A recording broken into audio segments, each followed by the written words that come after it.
What's up, friends? My name's Aaron Ciotti. Everybody calls me Ciotti. You can call me your buddy. In the chat, who's here?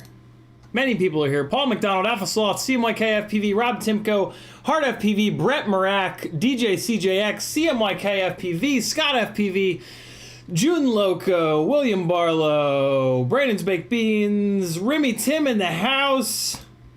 And I'm going to stop there. Paul McDonald, Alpha Sloth, make sure I got you guys. If you'd like to hear a gangly, lanky, moon-faced fella, I'm not moon-faced. Dwight from The Office is moon-faced. Read your name, you gotta come in early, and you gotta type some things. If you want to talk directly to me, all you've got to do is type my name, CiottiFPV. You don't have to put an @ in front of it, but you certainly can. Looks like everybody's been putting an @ in front of it. That's okay. Type my name. It'll light up in orange like you see there, and I'll know you're talking to me. Or you can do a super chat if you want to support me financially, since this is my full-time job. Or you can go to CiottiFPV.com, scroll down, there's a PayPal button.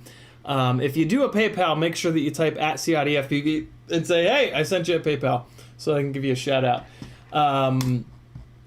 A little bit of housekeeping here. Emails. Looks like weekly pyro deals. Check this out. This is what I'm trying to find. TweetFPV.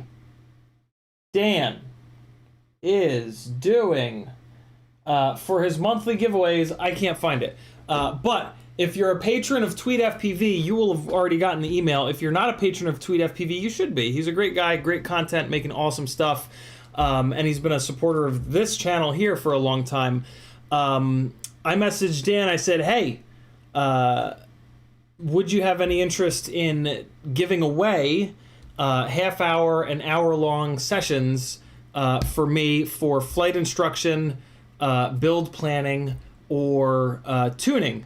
And he was super excited by the idea.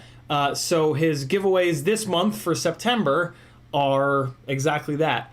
There's a 30-minute session and there's an hour-long session that can be whatever you want. It can be us working together on flight coaching through Velocidrone or Liftoff. It could be build planning to make sure you don't buy the wrong parts, it could be tuning so that your rigs fly properly. So yeah, that's super cool. Check out TweetFPV's Patreon channel. It's great, excellent content. Dan is a great guy. I've been friends with him for a long, long time. And yeah, it's very cool. He, on my bi-weekly giveaways for a long time now, he's been giving away a set of his skateboard transmitter grip tape grips, which has been amazing. So it feels good to be able to give back a little bit and for us to, work together and barter with our wares. So check that out. TweetFPV over on Patreon, here on YouTube as well. Subscribe to his channel or I will cut you. In the chat, CMYKFPV says evening. Rob Timko says good evening. CiottiFPV and CMYKFPV. Brett Marak says finally caught the start of a live stream. You certainly did, Brett. DJ says what's up. CMYK says I got 20 packs in myself. Rain washed me out this evening. Time to upload footage and watch CiottiFPV while I build RipSqueak V2 number 2. June Loco says what's good, FPV fam. Also says made $400 on repairs. Nice. CMYK says nice saves.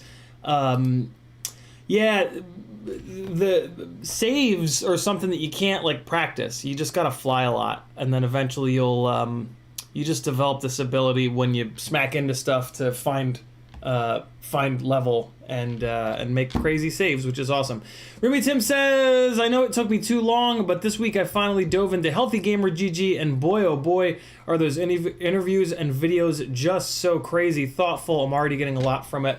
Remy Tim, Dan, referring to Dr. K, Dr. Kanoja, of Healthy Gamer GG here on YouTube and also over on Twitch.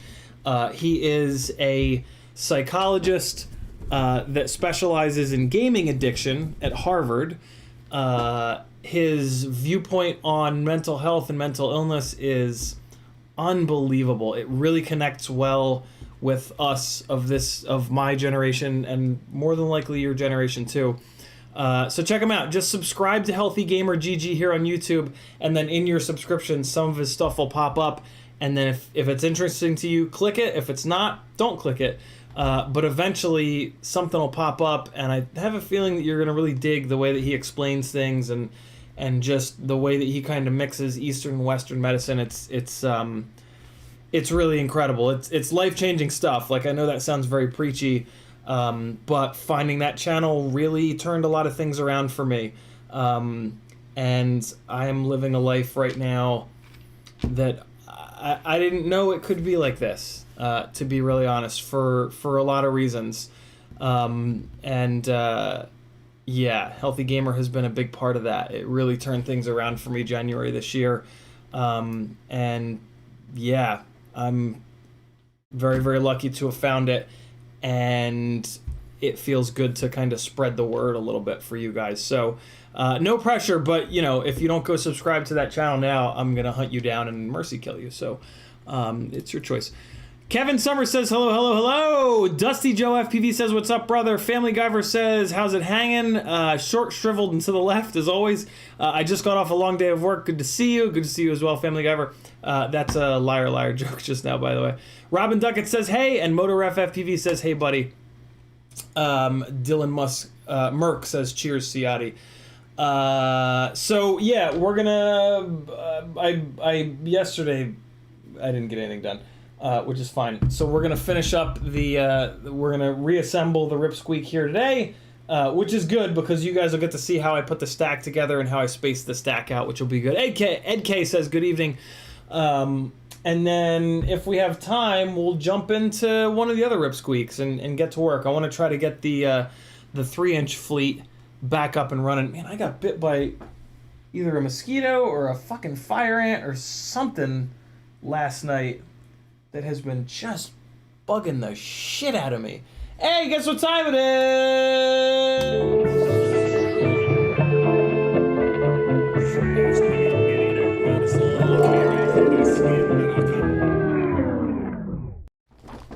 GemFan coming through with propellers for you guys, actually.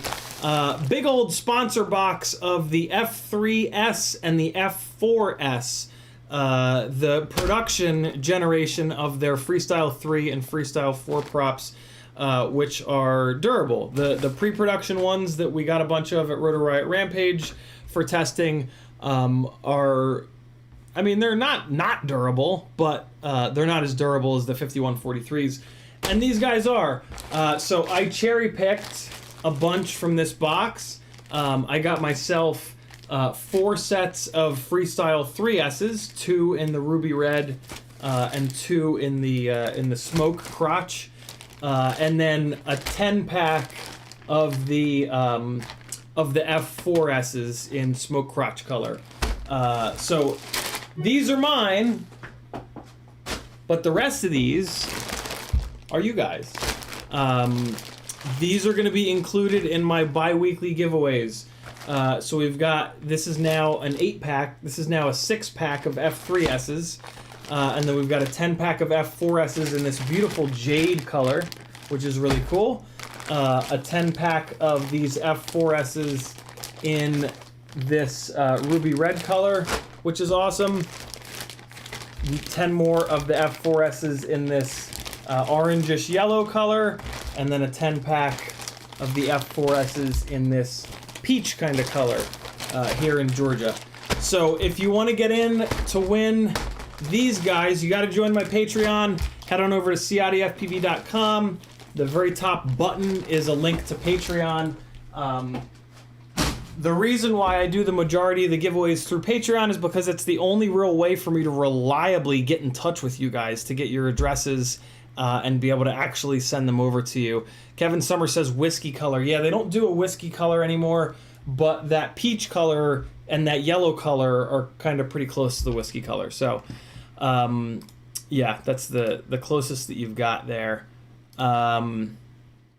So yeah, join the Patreon. This is what it looks like if you head on over to CiottiFPV.com because you want me to keep on going with this crazy full-time FPV adventure. This is what it's going to look like. That's the link to the Patreon page, YouTube and Instagram, of course. Etsy, there's some cool stuff going on. Fiverr, some amazing stuff going on. T-shirts over on Teespring, FPV Exchange. If you use bookmarks or if you buy from any one of these websites, if you use my affiliate links here, it'll help me out a lot. It's free money. I'll get 1 to 6% of your total shopping cart. FPV Cycle, Amazon, Get FPV, Oh My God, FPV Crate, Banggood, Camera Butter, and AliExpress. If you're buying anything on those websites and you remember to hit my affiliate link before you check out, I will get 1 to 6% of your total shopping cart. Link to my PayPal if you want to send me money directly without YouTube taking 30% of the super chat. Facebook CiottiFPV page, FPV Therapy, which is an awesome little group that I've got over on Facebook as well. A bunch of us that have mental illness issues are in there sharing stories. I shared some of my thoughts on my Uncle Vince and some of my memories of him before I did the live stream. And yeah, lots of really courageous people over there sharing their stories, trying to get better, trying to make it through each and every day. So come on over, learn a little something about mental illness. You'll be a better human here on Earth for it. Discord, you'll get full access to the Discord with by joining the Patreon for as little as 10 cents a day, which is $3 a month, and then some BattleBots info if you need a good laugh. This is what the Etsy store looks like. Bunch of stickers here, bunch of random hardware. This is what the Fiverr page looks like. I'm doing flight instruction, flight coaching. I'm helping you out with tuning so that your rig doesn't prop wash or wobble or any nonsense. And then I'm doing build planning to help you buy parts that won't catch on fire and waste your time and money.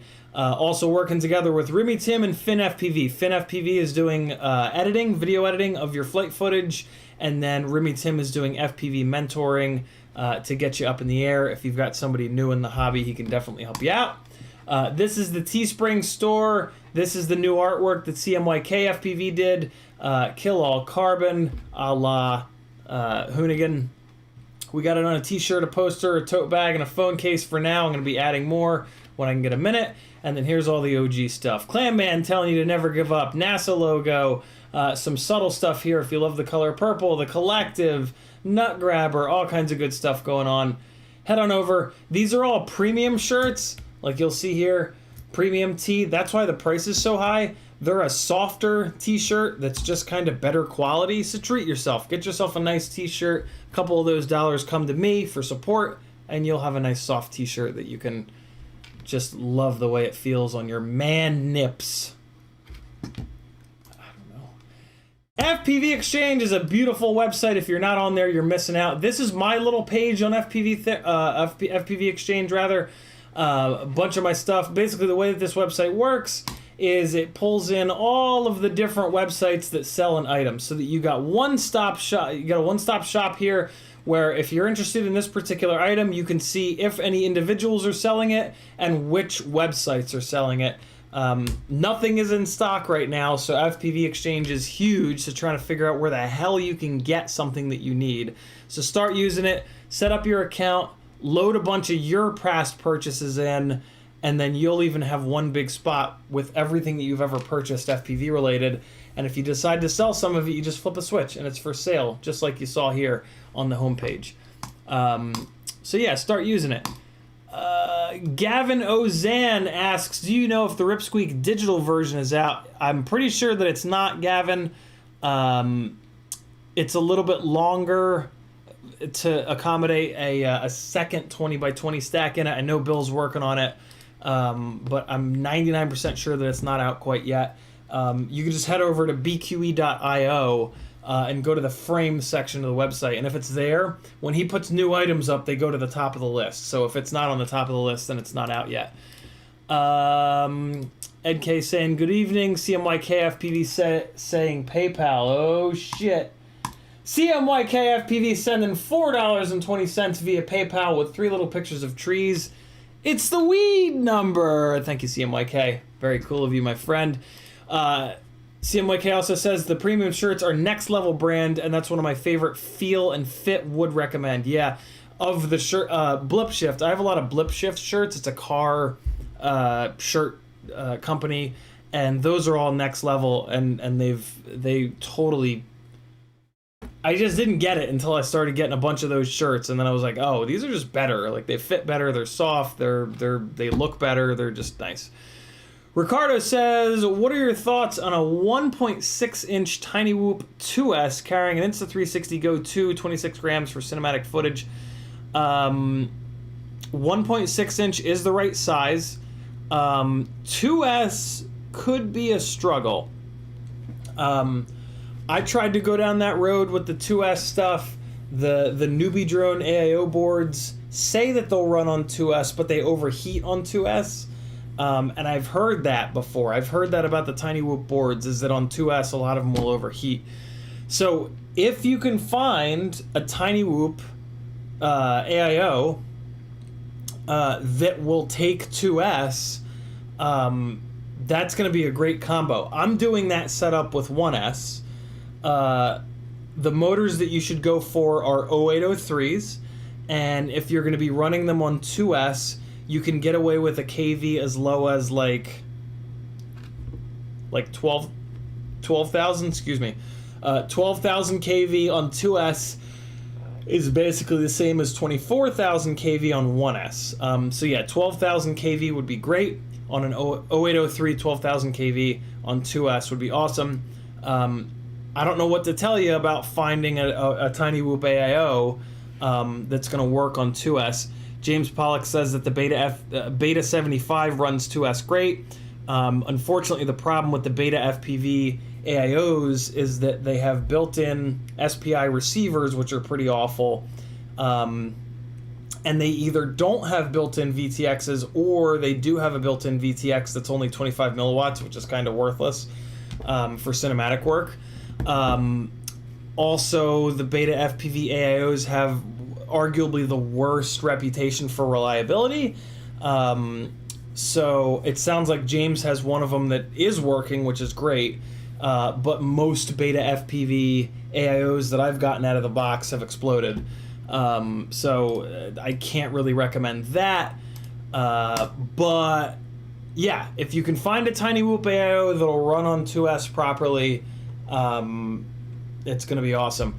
CMYKFPV says, I ran my V1 B-Brain Lite outdoor, which is the same newbie drone AIO that I've got. Ran it outdoor 2S exclusively, loved it. Looking forward to trying the V3 and adding some 26,000 kV motors. Yeah, I don't, man, it was really annoying that mine were overheating. I was really excited to try to build a 2S tiny whoop, but it just didn't work out for me. I think I tried 2 of the AIOs and they were both doing that shit. So I had to shift away from that, but it is what it is. Gavin Ozan says, what size batteries, cells, and MAH and motors would you recommend for a freestyle 3-inch digital? So it really depends, Gavin. What I do over on Fiverr as a part of the build planning gig that I've got is I talk to you about who your favorite pilot is, what your flying style is, how often you crash, what you crash into. I have a whole big list of questions that I run through so that I can really figure out what parts and pieces and motors and batteries and all that good stuff would fit your flying style and your goals the best. So yeah, if you wanted to spend a half an hour or an hour doing that, that would really be the only way for me to give you good recommendations. Otherwise, I mean, I can just tell you, like, if you're exactly like me, right? If you fly like me, crash like me, have the same goals as I do, right? Fully cinematic footage, then you might like my builds, which are here on the live stream. I've done a bunch of RipSqueak builds. RipSqueak is my preferred 3-inch build. I like as an example, I like the Toka 1505 motors in the highest kV that you can get, and I'm gonna start running these on 4S850s. So yeah, I mean, if you're looking for exactly what I would fly, that would be my recommendation. Most people aren't. Most people don't crash 4 or 5 times per battery like I do. Most people aren't necessarily looking for full-blown cinematic HD footage out of micros. So, you know, a lot of times just building exactly what I build isn't really going to make much sense for you. But yeah, take that sort of with a grain of salt. But that's all I can really do here on the live stream for you. CMYKFPV says they for sure overheated. Just had to keep the air flowing over it. Burned out a few stuck in trees, etc. They lasted about 2 months of hard flying and frame bashing crashes. Okay, so it wasn't just mine that overheat. Yeah, so I mean, for CMYK, right, as an example, he's not using his builds in a professional cinematic setting, right? So the fact that his AIOs were overheating is fine because he's not worried about them falling out of the sky above talent. Whereas for me, you know, that's a big part of why I build what I build and the way that I build, is I want these rigs to be totally reliable, fully bulletproof, so that I can fly them around expensive stuff and around talent, right? Expensive people, basically. And I don't want to look like an asshole, right? Like if a director hires you to get some footage and your shit's falling out of the sky, they're not going to hire you again. So, you know, like my set of requirements is a little bit different than most. Luckily, my set of requirements tends to be kind of safe. Like if you guys just go with what I build, you're going to have stuff that's really reliable, produces really good HD footage, and has really good flight performance. So yeah, it's kind of safe in that respect, but we can push the envelope a little bit if you don't have some of those same requirements. Potentially save you some money, you know, stuff like that. So it's it's sort of the point of custom building, right? Like we can all just buy these pre-built rigs and they fly pretty good, and we save money, literally, because when they're the bind and fly rigs are just cheaper than what it would cost to buy and build them, and also save time because you don't have to build the damn thing.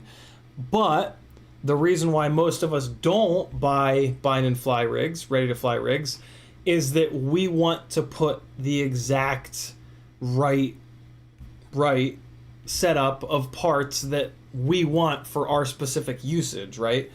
But if you don't know all of the parts that are out there, that's really hard to do. You know, I spent a lot of years figuring that out, buying all the different motors, all the different props, all the different frames, all the different flight controllers, all the different ESCs, and just torture testing all of them to see which ones held up and to see which ones didn't.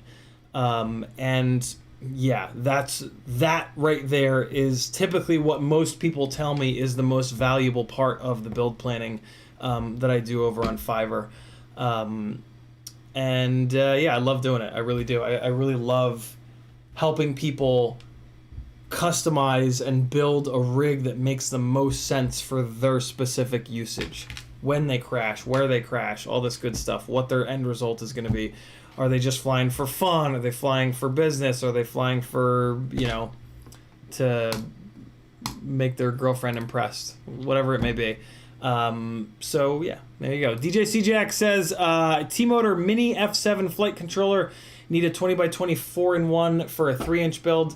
I used to really like the SpeedX GS25, but that thing is really hard to find. There were a couple in stock over on Get FPV a few days ago. They're probably gone by now. But yeah, that is the ESC that I run in pretty much all my micros, but it was discontinued like a year and a half ago. If you can't find that one, which you probably won't be able to, I would just stick with T-Motor stuff. T-Motor stuff tends to be really good quality, according to what I've heard. I haven't had the opportunity to run any of the T-Motor electronics because my Acon electronics just won't die. But eventually I will. T-Bird FPV is in the house. He says, what's up? He's at work tonight. Jason Crabtree says, are you running caps in your RipSqueaks? I have Brother Hobby 1504.5s, Acon 20x20 on 4S. I'm running a capacitor on one. I'm not running a capacitor on the other. As long as you stick to 4S, in my experience, you're totally fine not running a capacitor, as long as it's an ESC that's of decent quality that has a bunch of the tiny little rectangular capacitors on it. So, yeah, but your mileage may vary. The tiny microelectronics are very hit or miss, unfortunately. Brandon's Baked Beans says, do you have personal liability insurance? I do not. I need it in order to apply for a film permit for Santa Cruz County beaches. 1 million or 2 if my flight is over people. I think, Brandon, you can just type into Google like drone insurance. There's only like 2 companies, I believe, that do drone insurance, and they do cover FPV insurance. Brendan also says, also in the market for drone equipment insurance to allow me to fly where I don't feel comfortable with losing gear. Wonder how that works or if it even exists.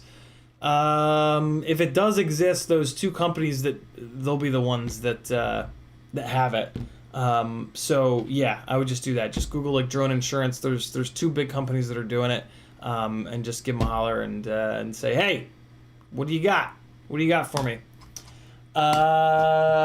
Cool. So I'm caught up on chat. Let's get to work. Wait. Hold on. Let me make sure. I swear there was another email that I wanted to call out on here. Hang on a second. All right, we got that. We got this. Come on. Computer, I need you to be a little faster than this right now. I need you to just kind of, let's go. Come on. What is that? Oh, no, that's not it. Okay, cool. And, ooh, that's a cool blip shift design. Chewy. All right, that ain't it. I don't know. I don't know what I think I remember from it, but away we go. Chris Croft says adding a cap to any ESC will cut down on electrical noise. Correct. Absolutely it will. All right, we're good to go. Let's do some building over on the Workbench. I'm very happy that I won't need to turn on the soldering iron tonight. I'm just going to be screwing things in. That's what she said. Brett Marak forgot to tag me, but I just happened to see his comment. Oh, he retracted it. I think what the comment said was, what 2.5-inch frames do you recommend? I don't really know. I mean, typically I don't really recommend 2.5-inch, to be honest with you. There's a huge performance advantage to going to 3-inch, and there's almost no size advantage, right? Like, it's only 1 inch bigger externally. So I usually recommend stepping up to 3-inch because you're going to get a big efficiency jump. But what is nice about 2.5-inch is the availability to use Emax AVAN 2.5-inch props, which are some of the best micro props available to us right now. All that being said, I don't really know, unfortunately, of any 2.5-inch frames. I would actually just go with the RipSqueak here, and they sell, Bill sells 2.5-inch arms for it. So I would go with the RipSqueak V1 or V2 with the 2.5-inch arms, and away you go. And then someday down the road, if you decide to go up to 3-inch, you can just get a new set of arms, which is really, really nice. So let's get this build going. So one of the other things that we're doing here on this build is we're moving it over to the V3 frame. So if I remember correctly, these guys were coming down from above. So the way that I built this stack was with these screws up through the bottom. So I need to make sure I get this right. These press nuts need to be up. So these little screws need to be through the bottom, and then I've got these little M2x5 spacers. And so basically what I've done here is I'm using these M2x5 spacers like this. And I'm running this screw halfway through the spacer. Alright? So I'm leaving the upper half of the spacer threads on the inside here available. And then I'm putting my whole stack, HD board, ESC flight controller, and then I'm running M2 by like 16, I think, screws down from the top, and then they're jacking in to the top of this spacer to use the extra little bit of open space that we haven't taken up with the bottom screw. Does that make sense? Do you guys did you guys follow that? It's kind of hard to explain it. You're sort of about to see me do this, but I always like to try to kind of explain it because I know that people listen only to these, which is one of the perks of the Patreon page. is that you'll get access to audio versions of all these live streams, which is really nice. A lot of people really dig that, so that you can just listen. So I always try to kind of talk through stuff. CiottiFPV says, very nice. Alright. So yeah, that's what we're going to do here. And let me just start getting these guys cranked down. I like building the stacks like this because then you can just remove that top screw and the entire stack is accessible to you. It really helps with serviceability. Serviceability is a really big deal with micros because usually, I mean, they're not serviceable. Like typically micros are the hardest to work on and the most time consuming to work on. So I do as many things as I possibly can to make them a little bit more serviceable. So that I'm more willing to actually fix the damn things when they explode. A lot of times with micros, like, they'll explode, and I'm just like, no, I can't fix that again. Like, it just takes too goddamn long, and I'll let them sit broken for a while, and then eventually I'll feel bad, and I'll come back to them, and all right, pull it apart and fix it for real. But yeah, little stuff like that, you know, when you're building, just kind of pay attention, and you can find stuff that works specifically for you. Sometimes, you know, keep in mind that, like, my building tips might not be building tips that work for you, right? Like, you might assemble things in a different way that doesn't really make sense, and that's totally fine. You know, you do you. Again, that's one of the points behind custom building these things, is that we can very specifically put them together and buy the right components for each individual one of us so that our rigs are completely specific to us and suit our individual needs the best.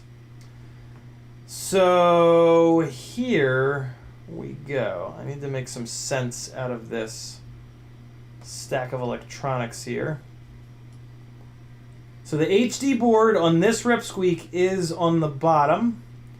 So I've got that down there. And what I need to remember is to put in this little plastic bastard here. So let me just move that to the front. CMYK says, any resources for rebuilding Tyrannus radios? X9 Lite is randomly turning itself off. Not that I know of. And yes, there is a, it's not a 1mm washer. It's like a 0.1mm washer that I've got on these. I was using that because the stack holes on the V1 are these little V shapes. So I was using that little tiny washer just to get like as much of a contact patch as possible and to make sure the screw head didn't pull through. I don't technically need them on this V2 base plate, but I mean, it's fine. I left them on. I didn't want the screw going any deeper into this spacer because that would take up the available open threading that I'm going to be using for the screws coming down from the top, and those little guys don't really hurt anything. I mean, as a matter of fact, they help, right? Because they make a bigger contact patch with the carbon, so they'll make it a little bit stronger there, which is kind of nice. So a couple of solder balls on this this new FPV crate work mat, and they came up totally fine. They left a tiny little mark, but that's okay. They came up really nice. I was wondering what would happen with the solder balls on this mat rather. So all right, here we go. We've got a little something going on here. I need to flip this guy over. Let me see which direction each one of these fellas is going to go. So I'm actually going to flip this in the opposite direction. So flip this over like this to get it ready. And yeah, there we go. That's looking good. Vtx is going to go in the back. This is going to sit like this. And then that guy's going to sit like that. Okay, cool. So the base plate is going to sneak under here. We've got the camera wires going underneath it. Maybe. Oh, you know what? I need to... the V2 base plates are directional. So let me see which side is longer. I thought that they were. Aren't they? Hold on. Just use this as a little measuring stick here. Okay, so from the standoff it comes to there. Let's check the other side. Oh no, it looks like it is, it's the same length on both sides. Is it fully identical? Looks like it. Yeah, it's identical on both sides. Okay, so that's cool. Alright, so we're going to sneak this under here. This is the only problem with running the screws down from the top, which is that you got to kind of build the stack outside of the rig, outside of the base plate, right? So like, for example, I'm going to send these main screws down, and then I'm going to kind of build this stack without the base plate, and then I'm just going to drop it onto the base plate. So we'll put all 4 of these in here, and then we're going to put the spacers that, well, I think we kind of have the spacers that we need in here already, right? Because we've got those, and yeah, okay, so we're good. These spacers stuck to the bottom of the flight controller grommets. So what we can do now is run these screws through the ESC holes. All right. And now we're going to have our flight controller and our ESC properly like mounted together, right? And then we just need to get the HD board up in here. So let's figure that out. All right, so we've got the 5-volt BEC that the RunCam hybrid board runs off of, but the wires for it are all in a janky ass position. So let me just try to figure out what the hell I'm gonna do. I know this looks like a huge fucking mess. That's because it is.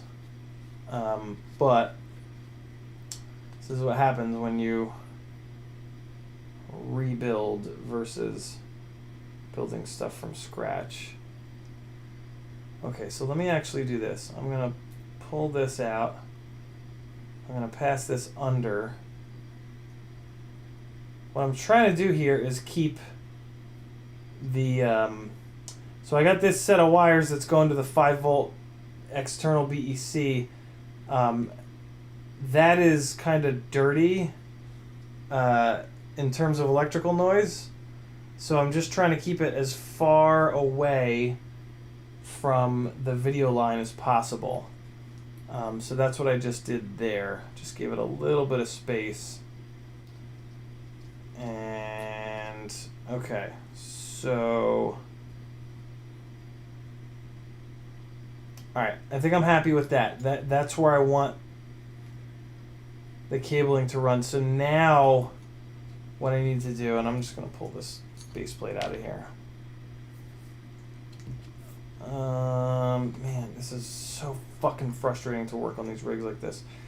But if it were easy, everybody would do it. Okay, so now we've got the ESC and the flight controller together. I just need to figure out how the hell to get enough slack on here.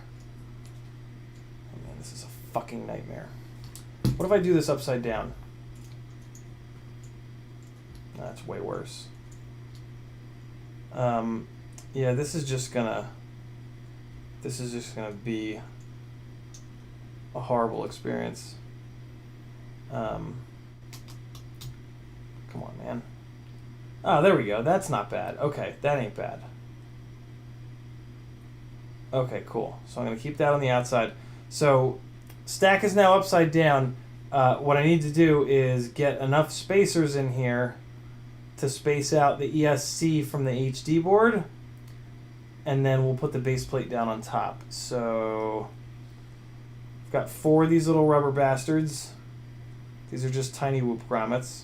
I love using them as spacers. They add an ever so slight amount of vibration isolation. And then I've got a little 1mm plastic spacer with a little 0.5 millimeter rubber O-ring. So what I need to do, the little rubber O-ring is going on the opposite side of this plastic guy that's got the latch in it. So this plastic guy is going to be on my side. And, okay. So here's what I need to do. I need to put these guys here with basically 1.5 millimeters of spacing. And then I need to put another one of these guys there. So that's going to take up the slack of the little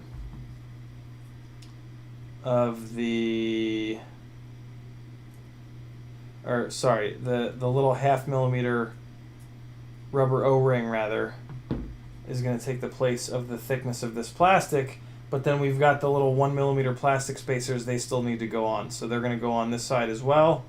I already put them on the other side, and then this latch thing is going to sit in here like this, because again, remember, we're putting the base plate on upside. We're doing everything upside down right now. So this little latch bastard is going to sit in here, and then the HD board is going to come around, and there's the memory card slot, so that's going to go down against the latch,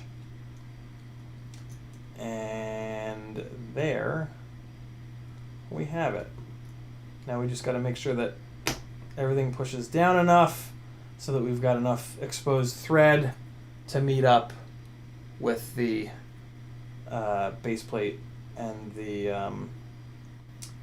little M2x5 rubber bastards on there, or aluminum standoffs rather, that are on there. So we're going to put this like this, and then I'm going to try to flip this whole thing upside down and screw this hardware in. Alright, and so we've got it like that, and then I just need to get them, I just want them to catch the threads, and then I can do a little bit of a better job and get them tightened in the right amount.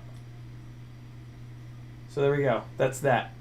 Now let me check the wiring here on this external 5-volt back.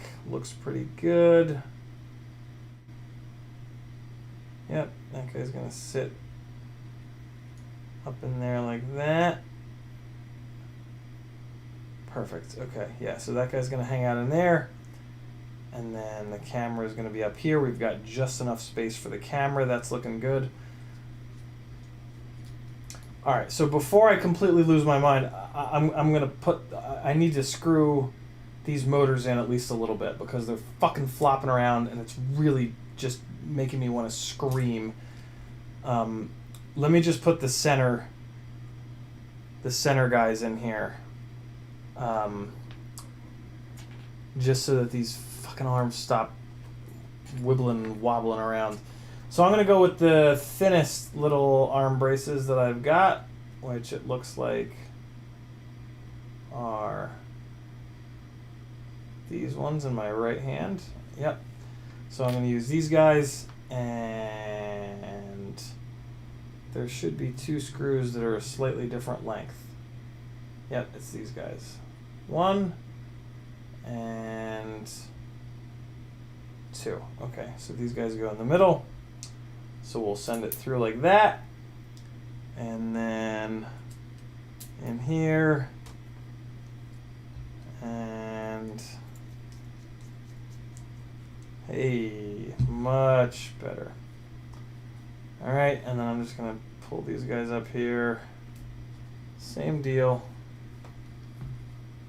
Center screw.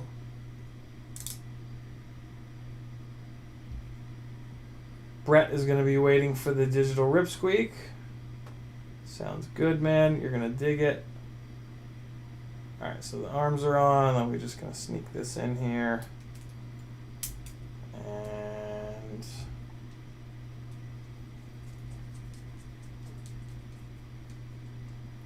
all right, good deal.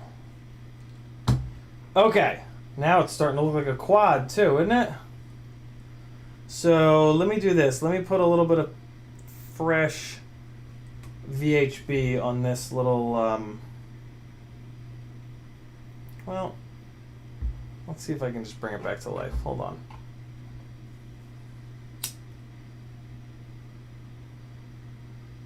Because it does get kind of like sandwiched in there. So the VHB doesn't really do much of anything. Heating VHB up like that gives it a little bit more, it kind of recovers a little bit of its stickiness. It's not totally fail-proof, but yeah, usually it gives it just enough. And see, it kind of gets like tucked in under here. Yeah, that should be fine. Yeah, that's looking good. Okay, cool. Alright, so we've got camera wire. Oh, good, plenty of room. I was this RipSqueak frame is a little bit wider, so I was a little bit longer, I should say. So I was concerned that the RunCam hybrid wires wouldn't quite be long enough, but it looks like they're totally fine. I might as well throw a couple of screws in here just to get this camera to stop flopping around now too. So let's get that going.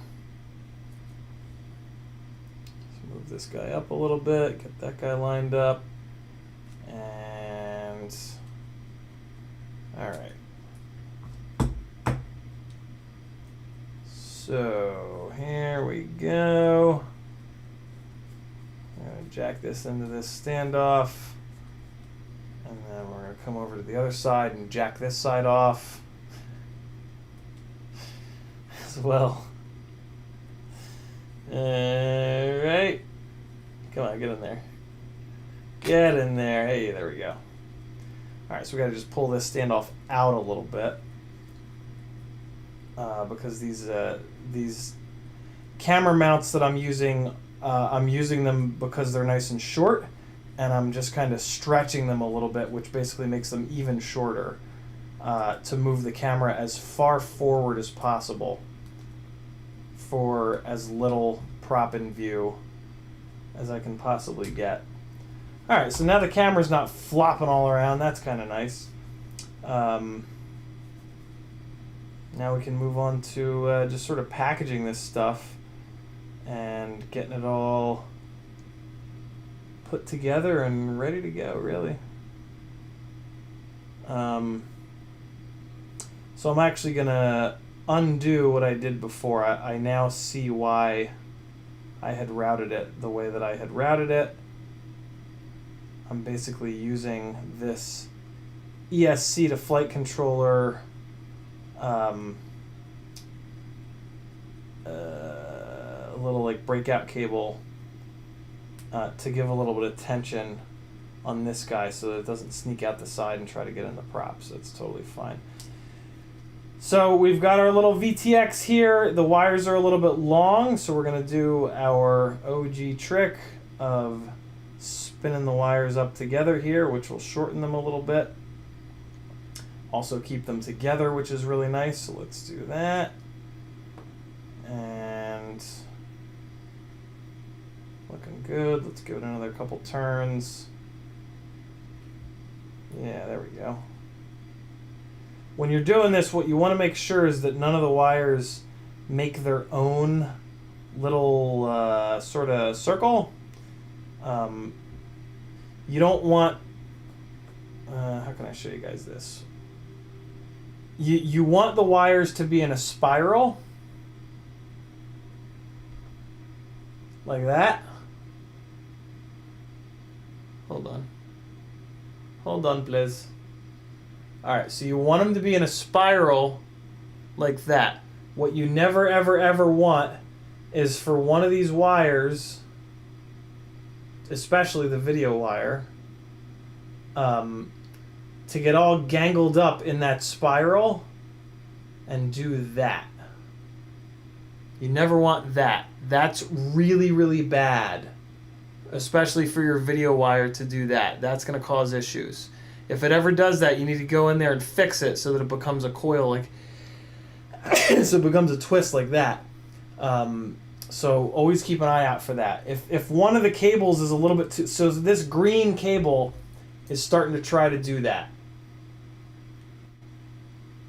Man, is that hard to show you guys. This green cable here is starting to try to do that. See, like, it comes up here and then it's starting to try to sit right next to that guy. You don't want that. You got to come in here and you got to pull this green guy out a little bit and make sure that it's not making a loop. I forget what it's called. Somebody in the chat will probably call it out. But yeah, you never want that. You never want the cables to make their own little curly-Q loop. It can cause all kinds of bad shit. So let me give this one more spin, I think, here. And, all right, so that's where I'm going to leave it right there. I've got my TrueRC Axie antenna here that we're going to plug in. I actually need to bend this the opposite direction now. This VTX is a little bit different than the other one. That is fine, of course. So I'm going to bend it in the other direction here. Plug it on into the UFL, and then we're going to shrink wrap the whole thing to hold this on nice and firm. But first, I got to try to get it plugged in, which with UFLs can be a little bit of a bitch, but you know, just be stubborn. Be stubborn like that. There you go. So now I'm just going to get this guy kind of kinked a little bit here. And then we're going to get some shrimp wrap down around this guy. So I'm going to cut that there. Let's get our shrimps wrapped. Blizzard FPV with 5 Californian Canadian dollars.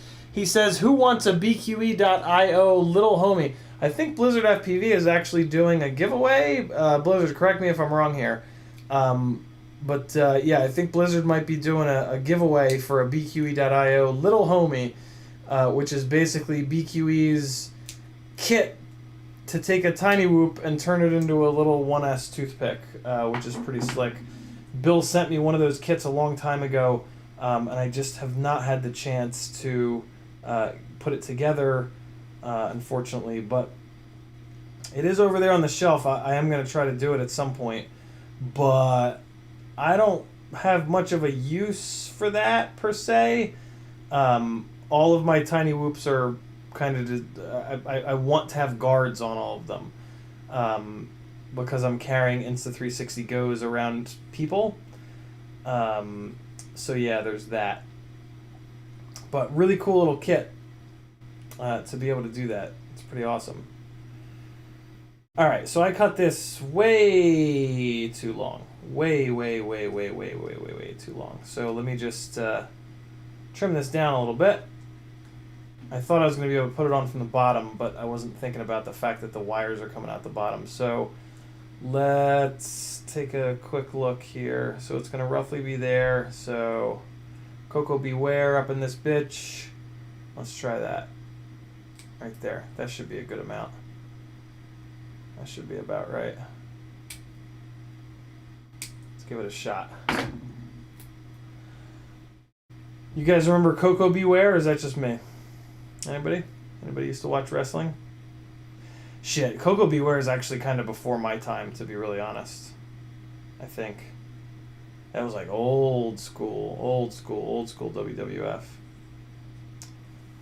Hey, that's the right amount. Perfect. All right, so we got that cut down. We're going to hit it with some heat to shrimp it up. And we'll be golden. All right, let's get this shrimped up and shrimped out. What do you guys say? I am going to use the torch. and here we go.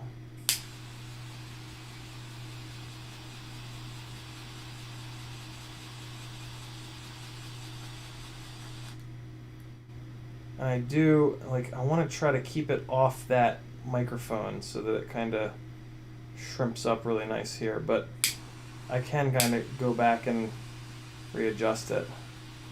So let me just get the initial shrinkage done here, and then I'll come back and adjust like that.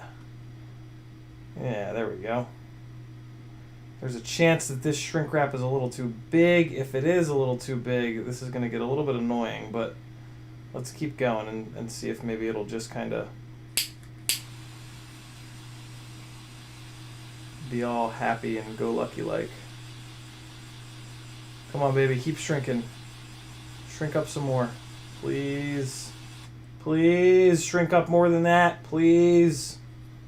I need it to really pull on this UFL to give it a good I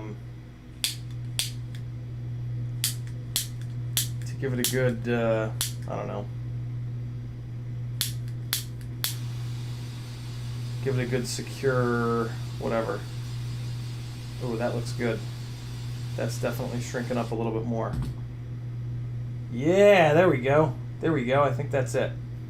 I think that's enough. You want to make sure that the shrink wrap really grabs onto the UFL to keep the UFL plugged in, especially when the head of the antenna starts getting yanked on and shit like that. We all like to have our heads yanked on, but you know, you don't want to have your head yanked off. Know what I'm saying, boys? Let's try this. Let's bathe it in the heat of a lighter to see if we can get just a little bit more shrinkage. Hey, I just saw it. I just saw it shrink up that ever? What? Why ever? Not ever. So the other option at this point is to hit this with a second piece of shrink wrap. Shrimp wrap. But I think we're actually kind of good. I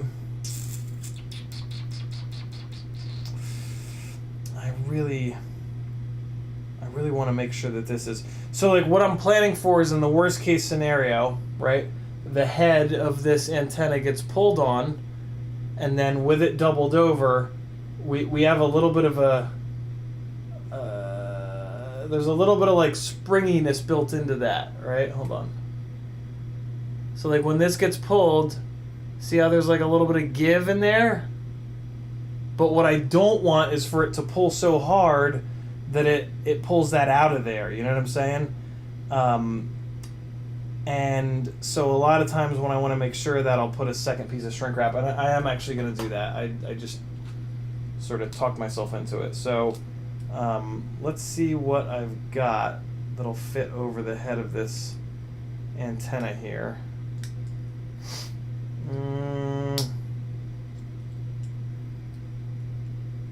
Oh wow, that's fantastic. Okay, so this is the crinkly shrimp wrap from TBS, the PTFE, not PTFE, the PVC based stuff.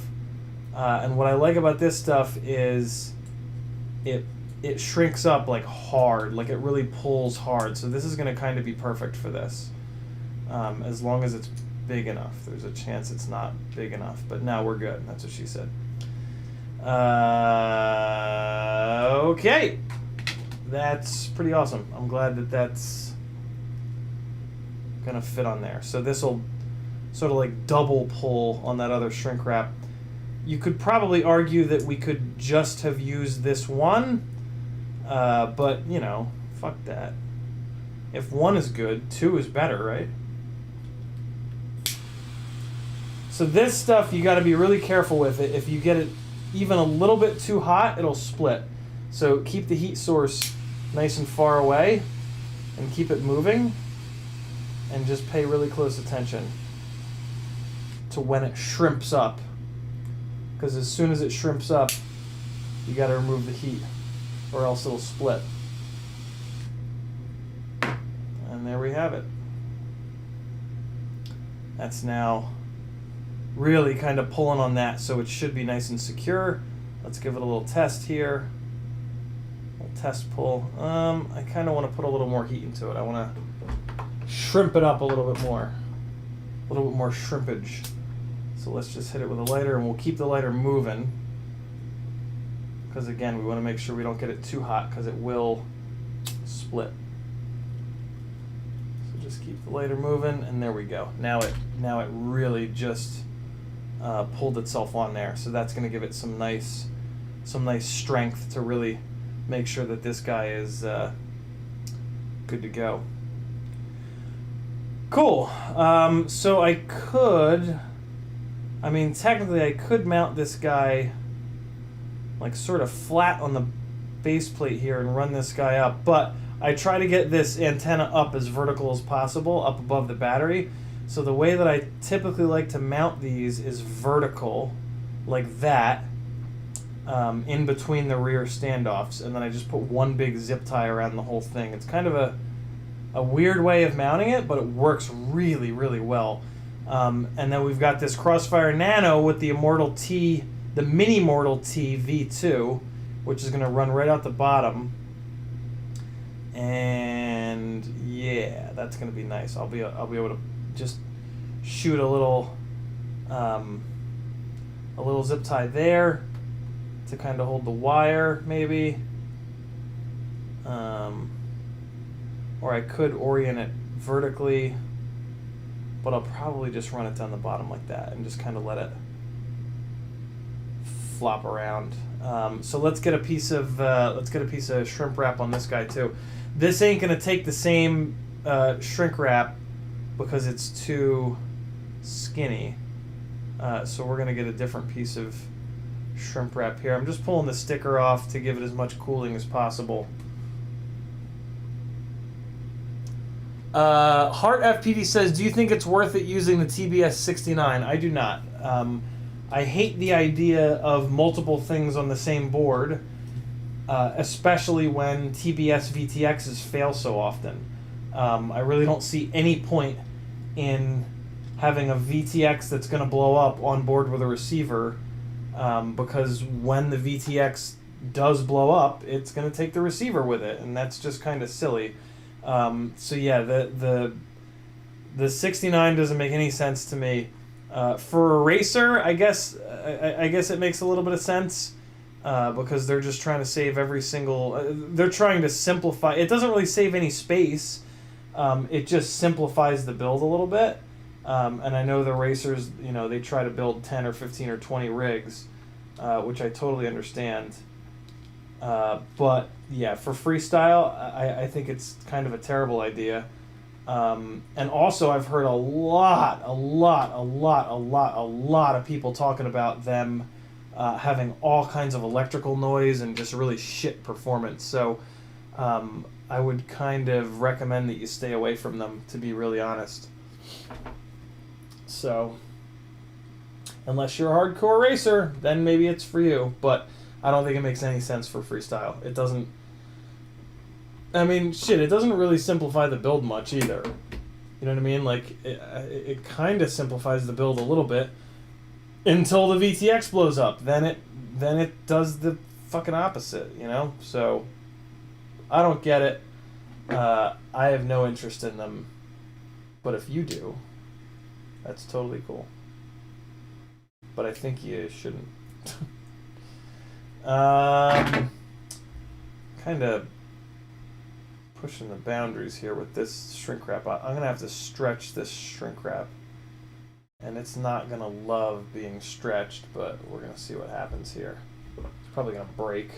But we'll try it anyway. So if you didn't know, you can take shrink wrap and put it on a pair of needle nose pliers like this and stretch it out.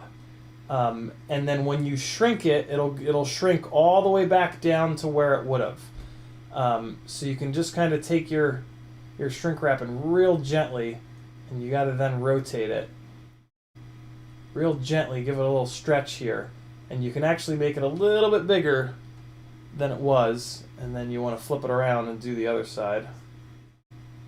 It's really easy to rip it. Like I'll probably rip it in a second here from pulling on a little bit too hard. Maybe not. Maybe I'll get lucky.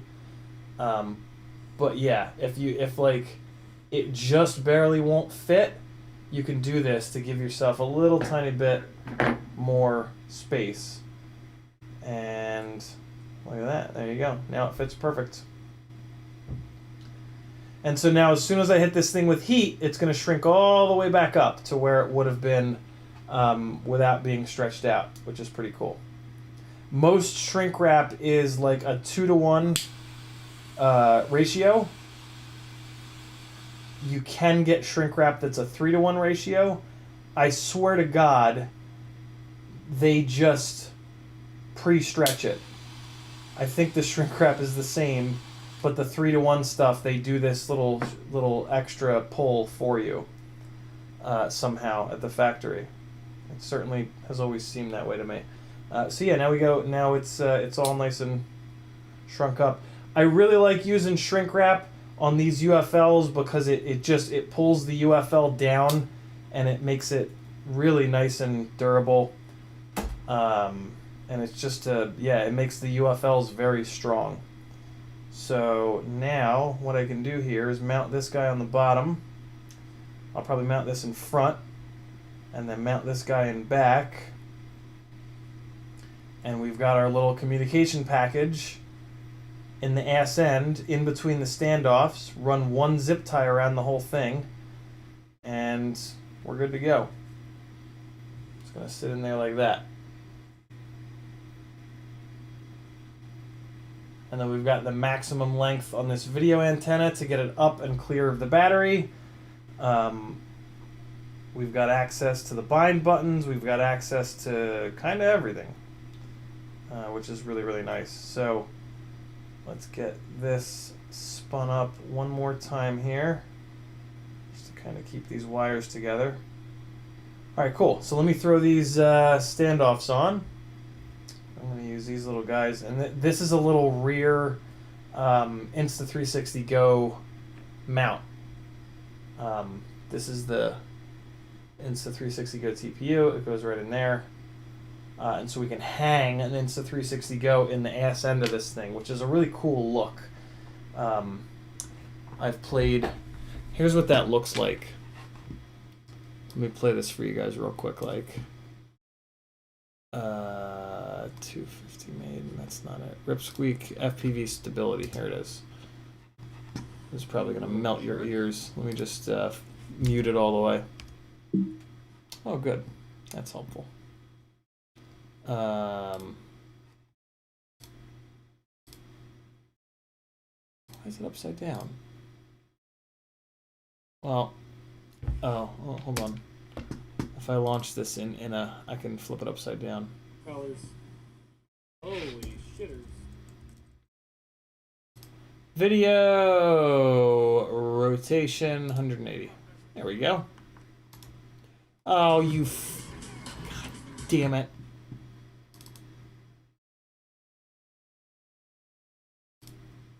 Let's try that again. There we go. There it is. That's what it looks like. It's really cool. And with the stability mode, the frame moves around. It's really fun. Got to do something about that one shiny bolt though.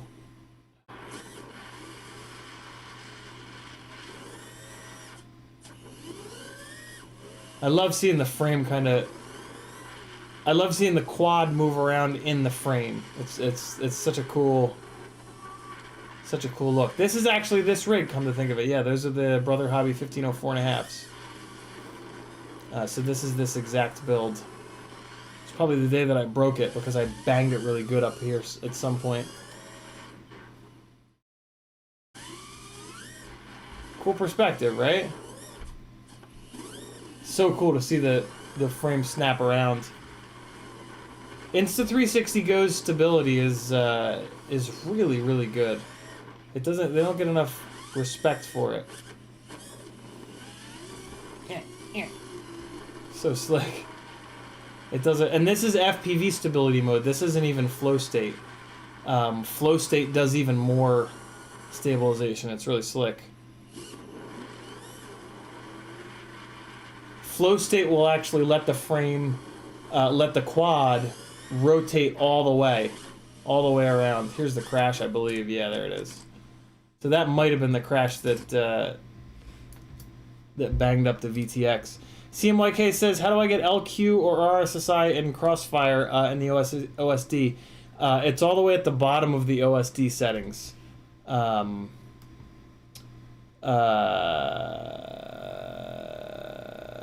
forget what it's called. I think it's just called LQ, but you'll see it. It's down on the bottom of the in the OSD settings. Where are we at here? Ruby Tim says, I'm going to call you out. TBS VTXs are the industry standard. They don't blow up all the time. You've just had a few bad experiences.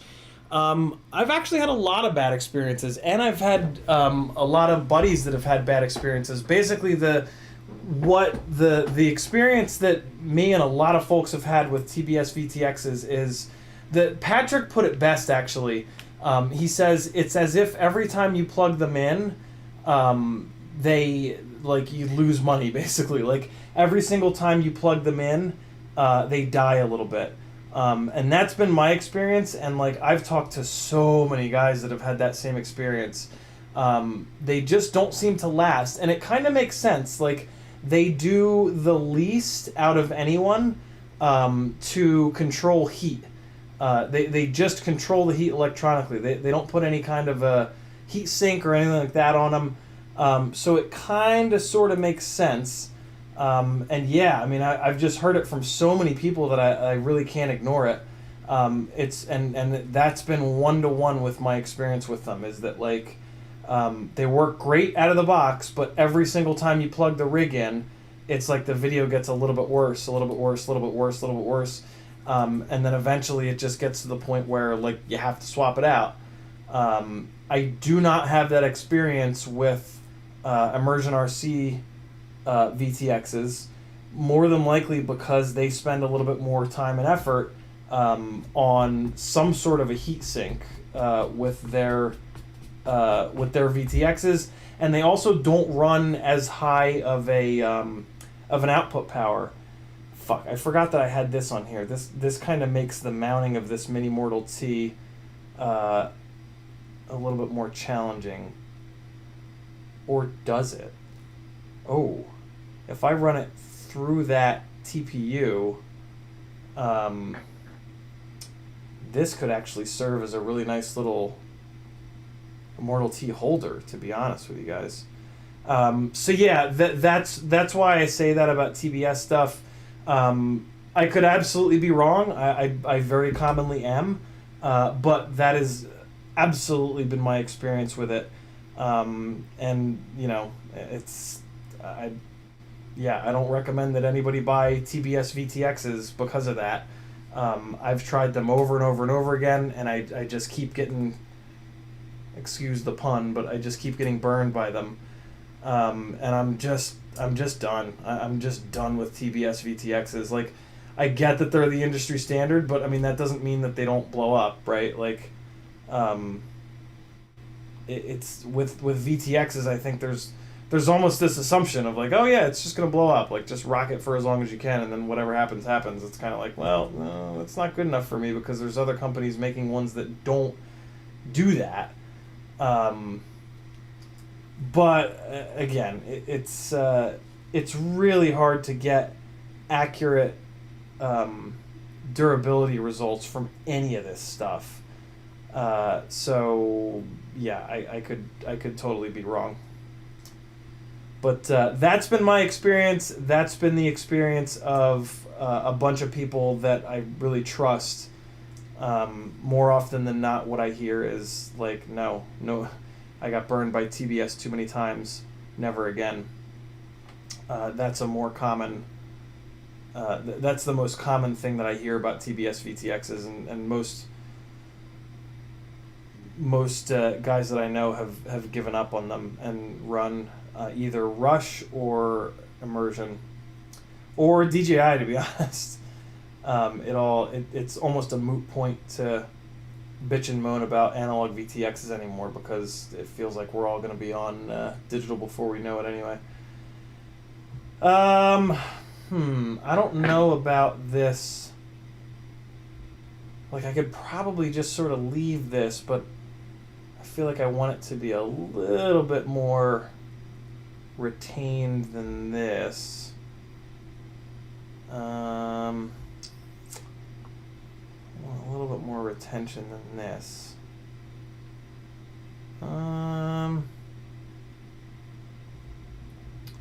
So what I did is I just took the TPU up and out, and I just ran the little mini mortal wire below it. So it's just kind of sandwiching it in there really nicely. I guess what I could do is like push it up.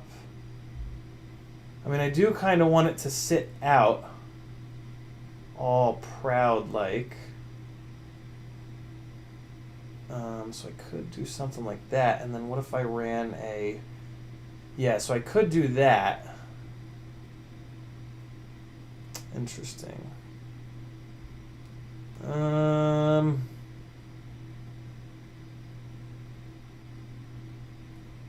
What I would really like to do is, but it's a bitch because I'd have to take the shrimp wrap off and unplug this mini Mortal T, and then I would love to run it up through this hole. There's a hole here.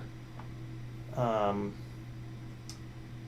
then it would need to turn back down to get back in here, which would kind of be annoying.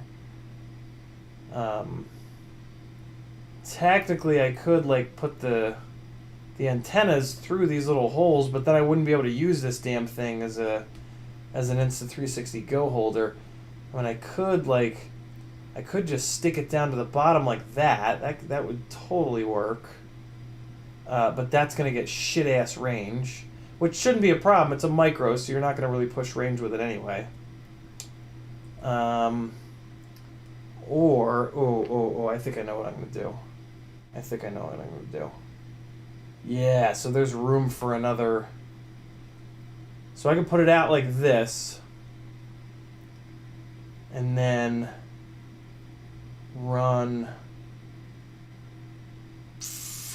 No, that's going to be too close to the props. I don't want that. I do want to push it downwards.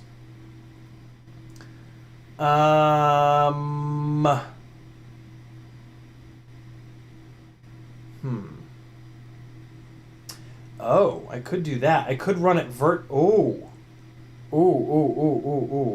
that's a cool idea. All right, I think I'm going to run it vertical.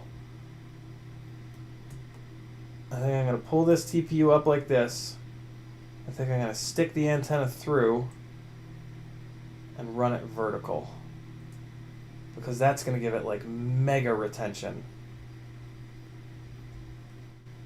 And it should pinch the wire when I push this guy back down. Okay, so I want to rotate it around the other way, because it kind of comes out of the left side of the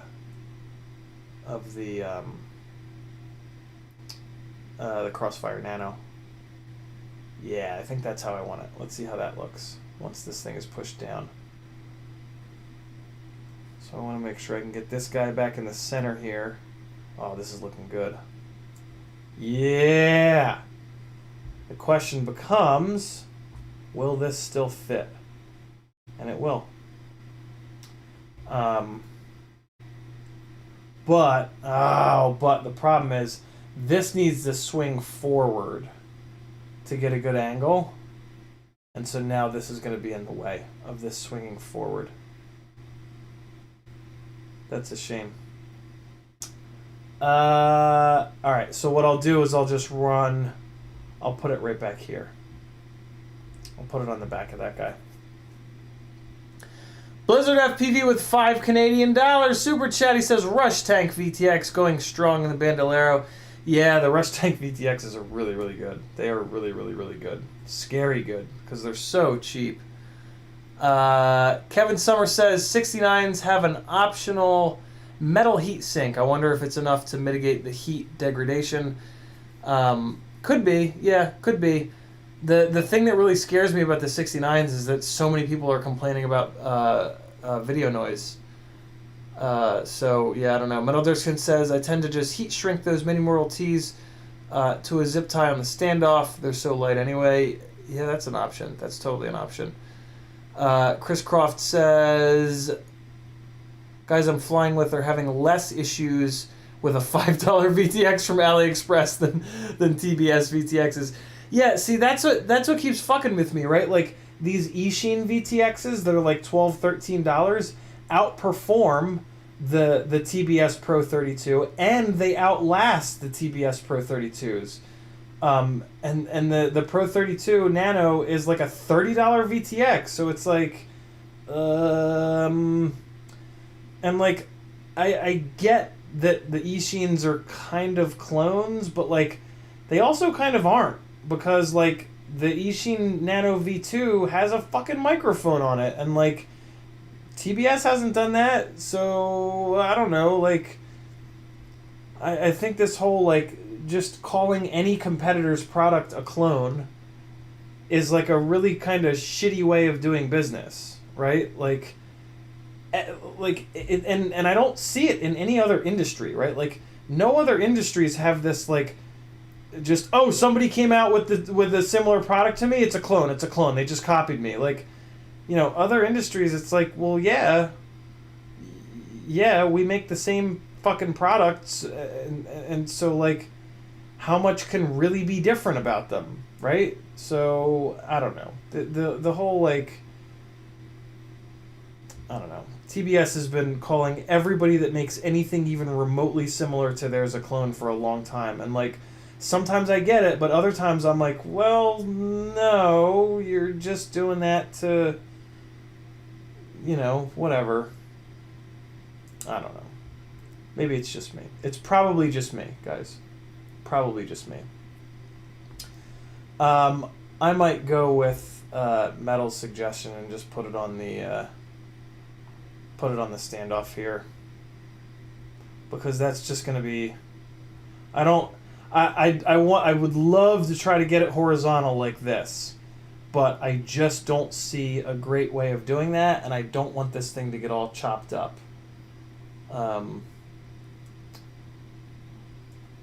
Other than putting it down here. I mean, I could absolutely just put it down there and be done with it, and the range would be fine. Like, again, it's a micro, so it's not going to be going big long distances. It is going to be going up big tall buildings, though, so I do want to pay a little bit of attention, but yeah, within reason. So I think this is going to be it here. I think it's just going to go like that. The thing that sucks about this, though, is that when you land, it lands on the tip, and then that tip gets kind of banged up after a while.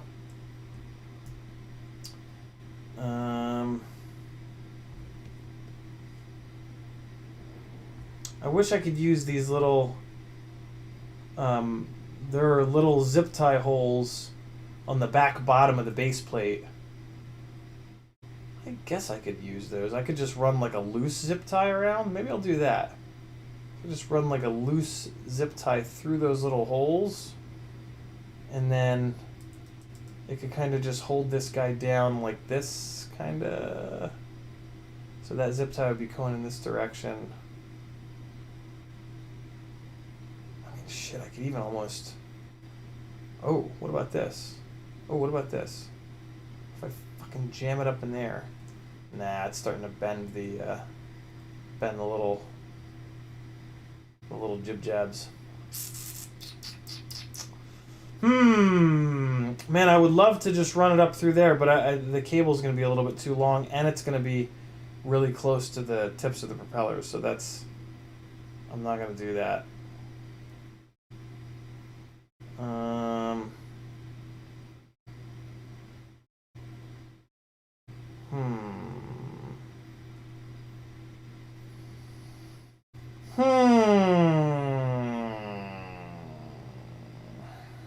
Oh, I could put it like this. Oh.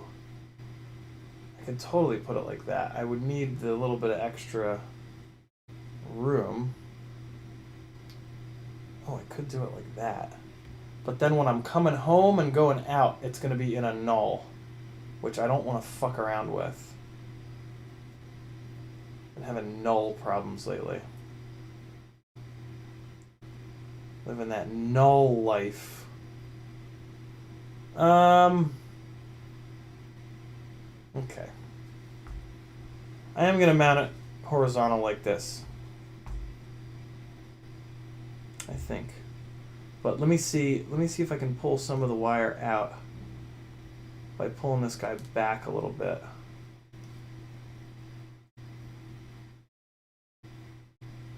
Shit like this is important to spend a little bit of time on. This is the difference between building a rig that is going to be reliable more often versus a rig that doesn't crash well, chops its own antennas up, and or just is like generally sort of unreliable for the most part. So always take the time to get this right. You only have to get it right once, and then, you know, every time you fix it, it's going to be there. Oh, this is perfect. Okay. This is really good. I like this a lot.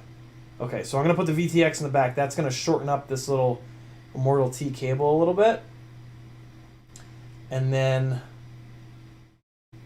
man, I'm really tempted to just let it hang out like that. I'm really tempted to just let it sit like this. I probably won't. What I would really like is that. I would really like to have it out like that. How the hell do I do that? Scooch this back down. How the hell do I run it out like this?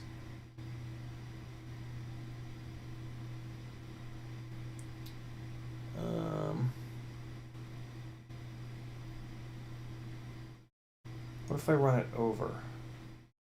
If I run it up and over.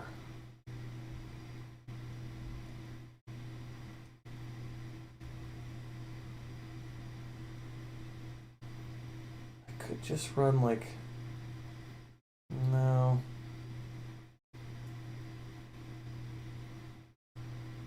I know what I'll do. I'll run a little double. I know what I'll do. Okay, I'm going to leave it like that. And I'm going to run 2 zip ties around this back piece and a little X, and they'll hold it really nice. That's what I'll do. Cool. Chris Croft says, that also annoys about that it's a clone if remotely looks like something else, even when a company takes an idea and thinks we can do it better. Yeah. Athix says, did you see the Steel video of Steel just being Steel? I did not. I don't watch this stuff anymore. Chris Croft also says, you can't really clone an analog VTX anymore. They all just use the same components. Yeah, so true. Athix says, is micro the biggest cam you can fit on a glide? No, I think you can put a mini or even a full size in there. But there's really no reason to. There's no reason to buy cameras any bigger than micro. It's just needlessly heavy. Remy Tim says, genuinely curious where you've heard complaints about 69 video noise. I'm worried now, but I spent hours a day in the forums and haven't seen anything. Who was it? There were 3 guys on Joshua Bardwell's stream last Sunday or last Monday. One of them was oh, god damn it.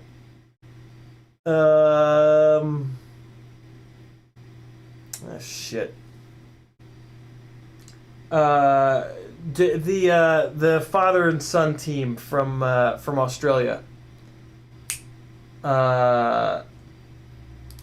Yeah, they were one of them, and then there were 2 other guys in there. I don't remember the other 2 guys. The video noise thing scares me, but I mean the main thing with the 69 is that there's just no reason to have a VTX on with a receiver. I mean it doesn't save any space, and it's just yeah. I mean there's just no reason for it. It just doesn't do anything. It doesn't accomplish anything good, right? Like you can just take a fucking a VTX and a receiver and just zip tie them together, and it's the same size, and it's gonna, you know, when one of them blows up, you're not gonna have to replace the whole thing. CMYK says, benefit of the Mini Modal T versus the stock Nano RX antenna. Just size and weight, that's all. The Mini Mortal T V2 is not going to work quite as well, but it still works pretty well. From what I've heard. I've actually not used one of the V2s yet. Alright, I'm somewhat caught up. Athix says, Steele was being brutally honest about the AOS 5 frame. Answer is he didn't like it. Steele just likes his stuff and hardly ever changes it. Yeah, it's not surprising. It's something that he doesn't fly, so it's terrible. Yeah, I mean, at this point, a frame is a frame in a lot of ways. It's all about, it's much more about how they build, how they crash, how they, how you can package everything together. So yeah, I mean, the AOS 5 is a fantastic frame, and it definitely deals with noise better than most frames. But I don't ever recommend pushing your PID tune so far that you need a frame that deals with noise that well, which, you know, you guys are probably sick of hearing me talk about by now. But yeah, that's sort of just my approach. My main complaint about the AOS frame is that it uses the A-arm design, the A-arm design, and so that the front part of the A-arm is going to break when you bash into poles and shit a lot easier than one big thick arm.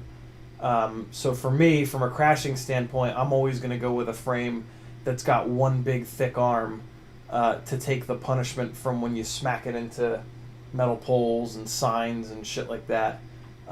When you split the arm up, then you have half the strength in those sorts of collisions, so you're going to break the arms twice as often, and it's just a pain in the ass. Like, I would rather have a frame that crashes better, that still deals with noise acceptably, than one that you know, you have to replace arms on more often. Because that's an arm break that doesn't save the motor. You know, I'm fine with arms breaking if they're saving the motor, but when you bang into a pole, that's really not a crash that'll typically... That's not a crash that the arm breaking will save the motor, is what I'm trying to say. So, great frame though, especially for digital folks. It's kind of specifically built for digital. Tom Wolber says, where did you get the tiny race wire LEDs? These are made by Flywoo. They are the only 15 millimeter long race wires that are available, and you have to buy them from Flywoo's website. It's very annoying. But yeah, they're 15 millimeters long, which is just short enough to fit on micros, which is really nice. Yeah, I'm gonna leave that guy like that. So I need a little holder for this guy, and that means I need to grab my box of TPU, which is good because I've got some stuff that needs to get put away in there. So let me grab that real quick here.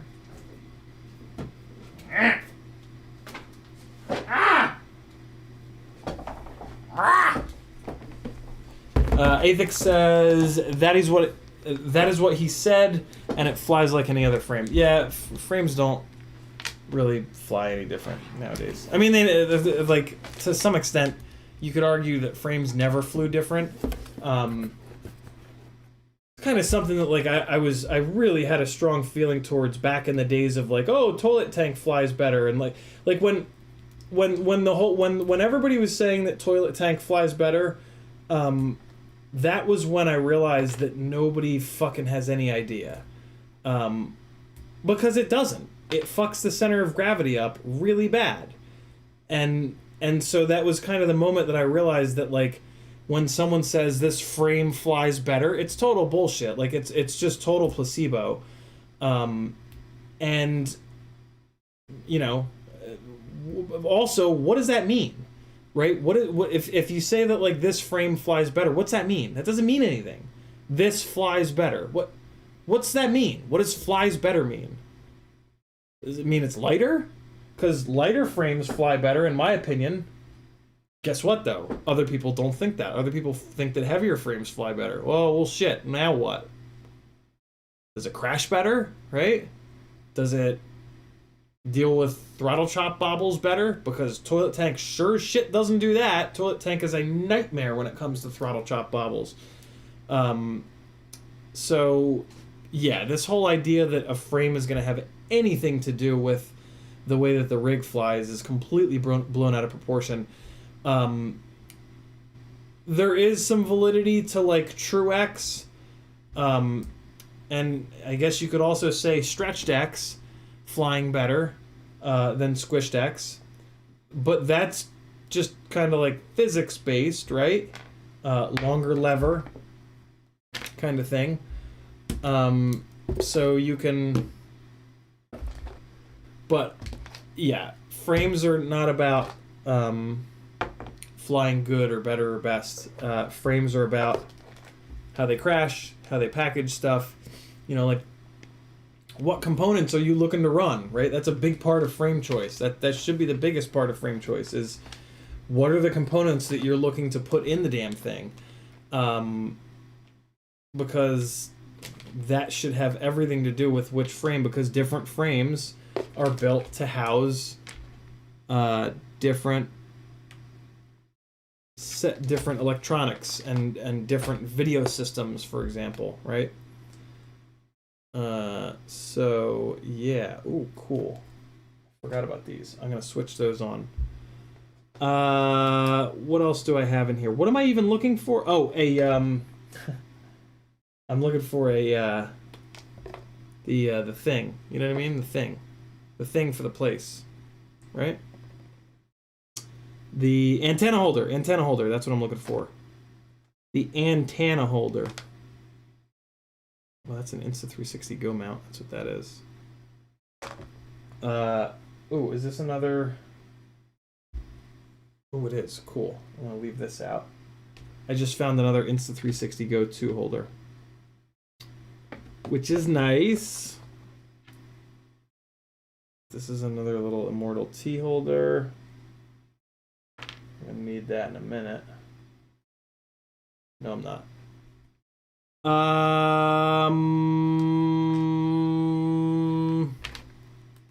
Okay. You guys go in there.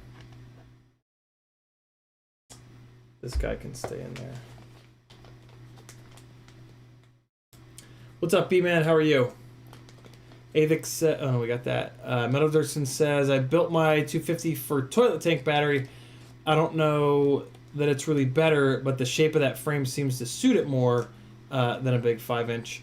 Yeah, I mean, that's a really good point, right? Like, in the case that the battery sits better on the top plate as Toilet Tank, fuck it, Toilet Tank it. The problem with toilet tanking is it fucks up the center of gravity. You want to have the battery in line so that you can push the battery back to offset the extra weight of the camera in front of the frame. And you can actually do that with Toilet Tank. If you put the Toilet Tank straps rearwards, you can do that. The problem is then the battery tends to be up above the props, so you'll get prop strikes into the battery, and that'll chop right through the cells, and you'll get battery fires and shit like that. So it's not something that I ever recommend, but it's a possibility. You know, it's something that you can do if you like fire. But just be careful with that, because, you know, fire is bad. DJ CJX says, I'm a crap pilot. If it holds up, the frame's good. Yeah, there's that too. A frame, I mean, you can just totally take a huge step back and say a frame's a frame. Ruby Tim says, everybody wants something different out of a frame. Not everybody needs something as durable as you. I don't like the Glide because of props in view. A Toilet Tank might be better for juicy. Could be. If they don't do a lot of... if they don't chop the throttle a lot, then it could be. Yeah. But I can never get over how bad that distribution of weight is with the Toilet Tank style, because yeah, every time you aggressively come off the throttle, it's gonna really give it a lot of extra work to have to do to handle that. Okay. So should I use one of the long range ones or one of the regular ones? I think one of the long range ones. Cool. So that's these guys.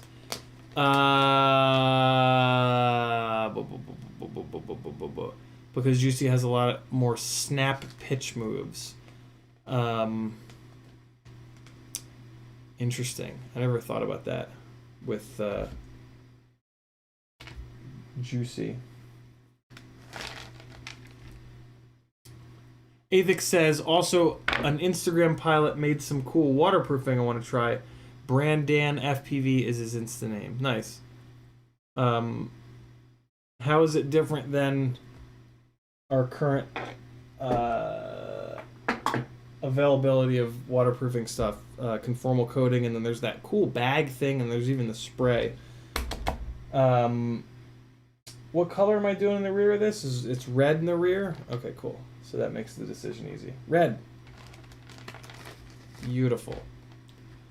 CMYK says, should we run the longer 4S batteries on the V2 frames? Oh, maybe. Although I've moved up to 4S 850s.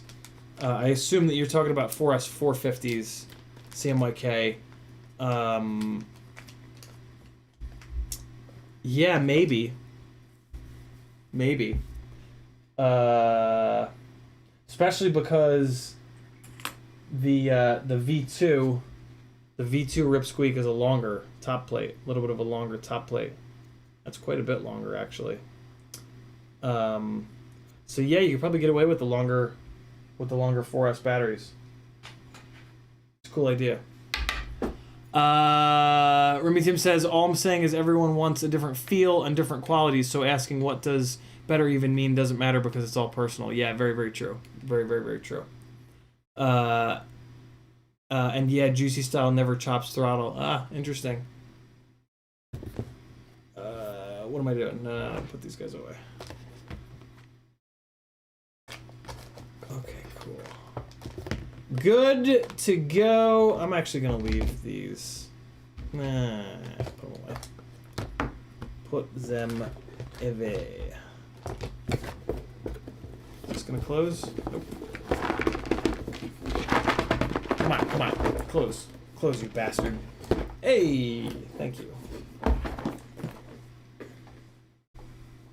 Alright, so let's get this antenna mounted up. Chomper's in the house. What's up, Chomper? Okay, so we're gonna go here, and I think I decided on this being behind it, and then we're gonna put this guy down on the top here, and got a little bit of zip tying going on here. Okay, cool. So, ooh, that looks pretty good. So I of course forgot to put the extra piece of shrimp wrap on this antenna before I plugged into the VTX, because I do that every goddamn time. But, you know, at least I'm used to it now.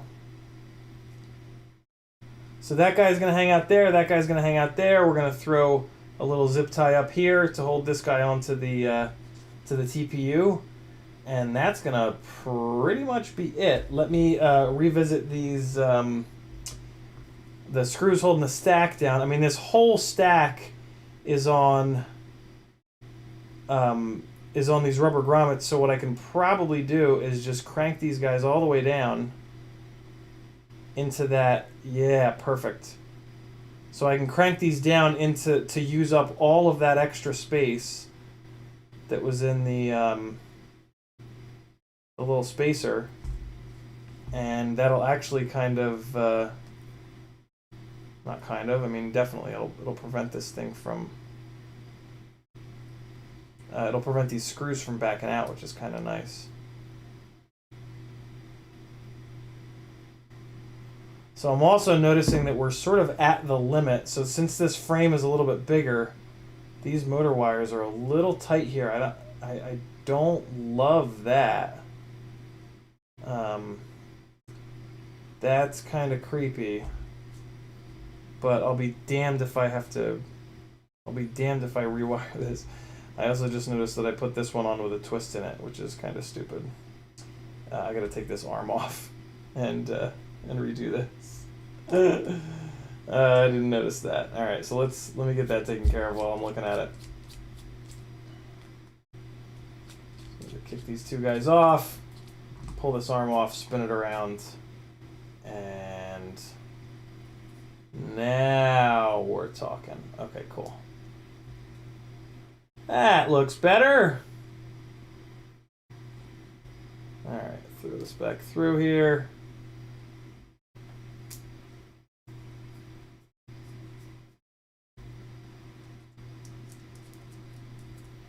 Okay, perfect. Way better. All right, we got that. We got this. Camera's sitting in there all nice like. And yeah, the motor wires on this one side are good. On this other, I guess it's just on motor one. They're a little tiny bit tight, but that'll be okay. Props out. No, it's gonna chop that, but when it chops it, I'll fix it. It's fine. It's a micro. It's not doing any big important work. Oh, okay. So that HD board was not sitting down totally flat. That's actually really nice that I got a little bit more space there. Let me make sure it's not being all awkward like that on this side too. Now this side, it was sitting down just fine. Oh, it was because of the little plastic piece on the other side. I get it. Cool. Okay, so let me crank down these other two. And oh, we're already good. Okay, cool. So what I can even do is crank these into each other like this, and this will really lock it in. Ooh, yeah. That's the stuff there. Yeah, now we're talking. Okay. So yeah, this is good. I love mounting stacks like this. You can't always mount stacks like this because like the long screws are sold in 2mm increments, and sometimes that's too much. But in this case, it worked out really perfectly. Where this guy can sit, where I can use these standoffs in the bottom and run one screw up and the other screw down, and it's just a really nice little clean kind of setup. I really dig it when I can do it like that. That's what she said. The little plastic guy is kind of struggling. What the hell's going on here? The little plastic latch is completely out of position. Oh, what the hell's going on there? Why is that all janky up in there? What the fuck is going on? Hold on, I don't even know how I can show this to you guys, but something's going on with that plastic latch. Oh, okay. I think I just need to force it down a little bit. Yeah, I just need to do a little finagling here. Hold on. Let me just come in here and pull down on this. There we go. There we go. Okay, yeah. Okay, and now that little plastic bastard. Oh, I see. I should have put this above, but I put it down. It's gonna be fine. It's gonna be fine. I was able to just push that little 1mm spacer down. Anybody that's dealt with the RunCam hybrid knows the struggles that I'm dealing with right now. It's very particular that they put components really close to the mounting holes, and it can be a real pain in the ass to get it mounted just right. But it's not impossible. You just gotta be patient. Give it a minute, you'll get it right. Alright. 5-volt back is in there. Kind of at an angle, that's fine though. RunCam camera cable is all nice and neat. That looks good. That looks good. Flight controller is nice and stable, but it does have a little bit of movement, which is what we want. Looking good. That's a V2 RipSqueak, boys and girls. I'm going to swap out this camera mount for these awesome little 30-degree ones. So wait, this needs to go this way. That one needs to go. Okay, now I got the two of the same side. That one needs to go that way, all right? Yep, okay. And then they'll kind of stretch in a little bit. Okay, beautiful. So this is kind of exciting. These I can't wait to see how these little mounts work. I've been meaning to use these, but I've not had the opportunity. So let's pop this off. So these mounts are actually locked in at 30 degrees, which is really exciting. And they'll prevent the camera from losing angle, which is pretty awesome. Or changing angle. Or it also will show exactly what 30 degrees is without a GoPro up on top. So one of the tricks that I use to get my FPV cameras on my 5-inch rigs at 30 degrees is I just line them up with the GoPro mount, which is 30 degrees. Well, on these little guys, we don't have 30-degree GoPro mounts on them, so we have no reference. So we always just like point them, like angle them, like what looks like it might be 30, and then that's, you know, all you can really do. So having a little double hole mount like this that has been designed with these two holes at 30 degrees is a really good thing.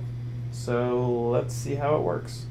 I'm going to need another set of camera screws, which I just happen to have right here, which is pretty great. Let's see how they fit in here. I think they're going to be a little too big.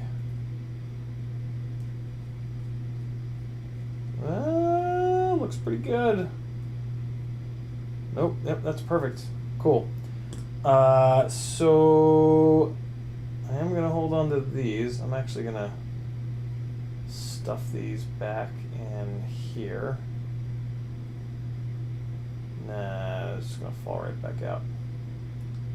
I have a bunch of these camera screws that are actually M3, which is really nice. But on micros, it doesn't matter as much. Ken Heron is in the house. What's up, Ken? How are you, man? $10 super chat. He says, from one Mazda guy to another. Thank you, Ken. That's very cool of you. Hang out, brother. Really cool people in the chat here. A lot of people that have a lot of knowledge about micros. If you have any micro questions, myself and the guys in the chat will definitely help you out. Thanks for the support, man. Very cool of you. It was really great to get to meet Ken. Man, it's been months now. I guess it was a little bit after Rampage, maybe, that he came down and flew a bunch of the famous Atlanta spots, namely the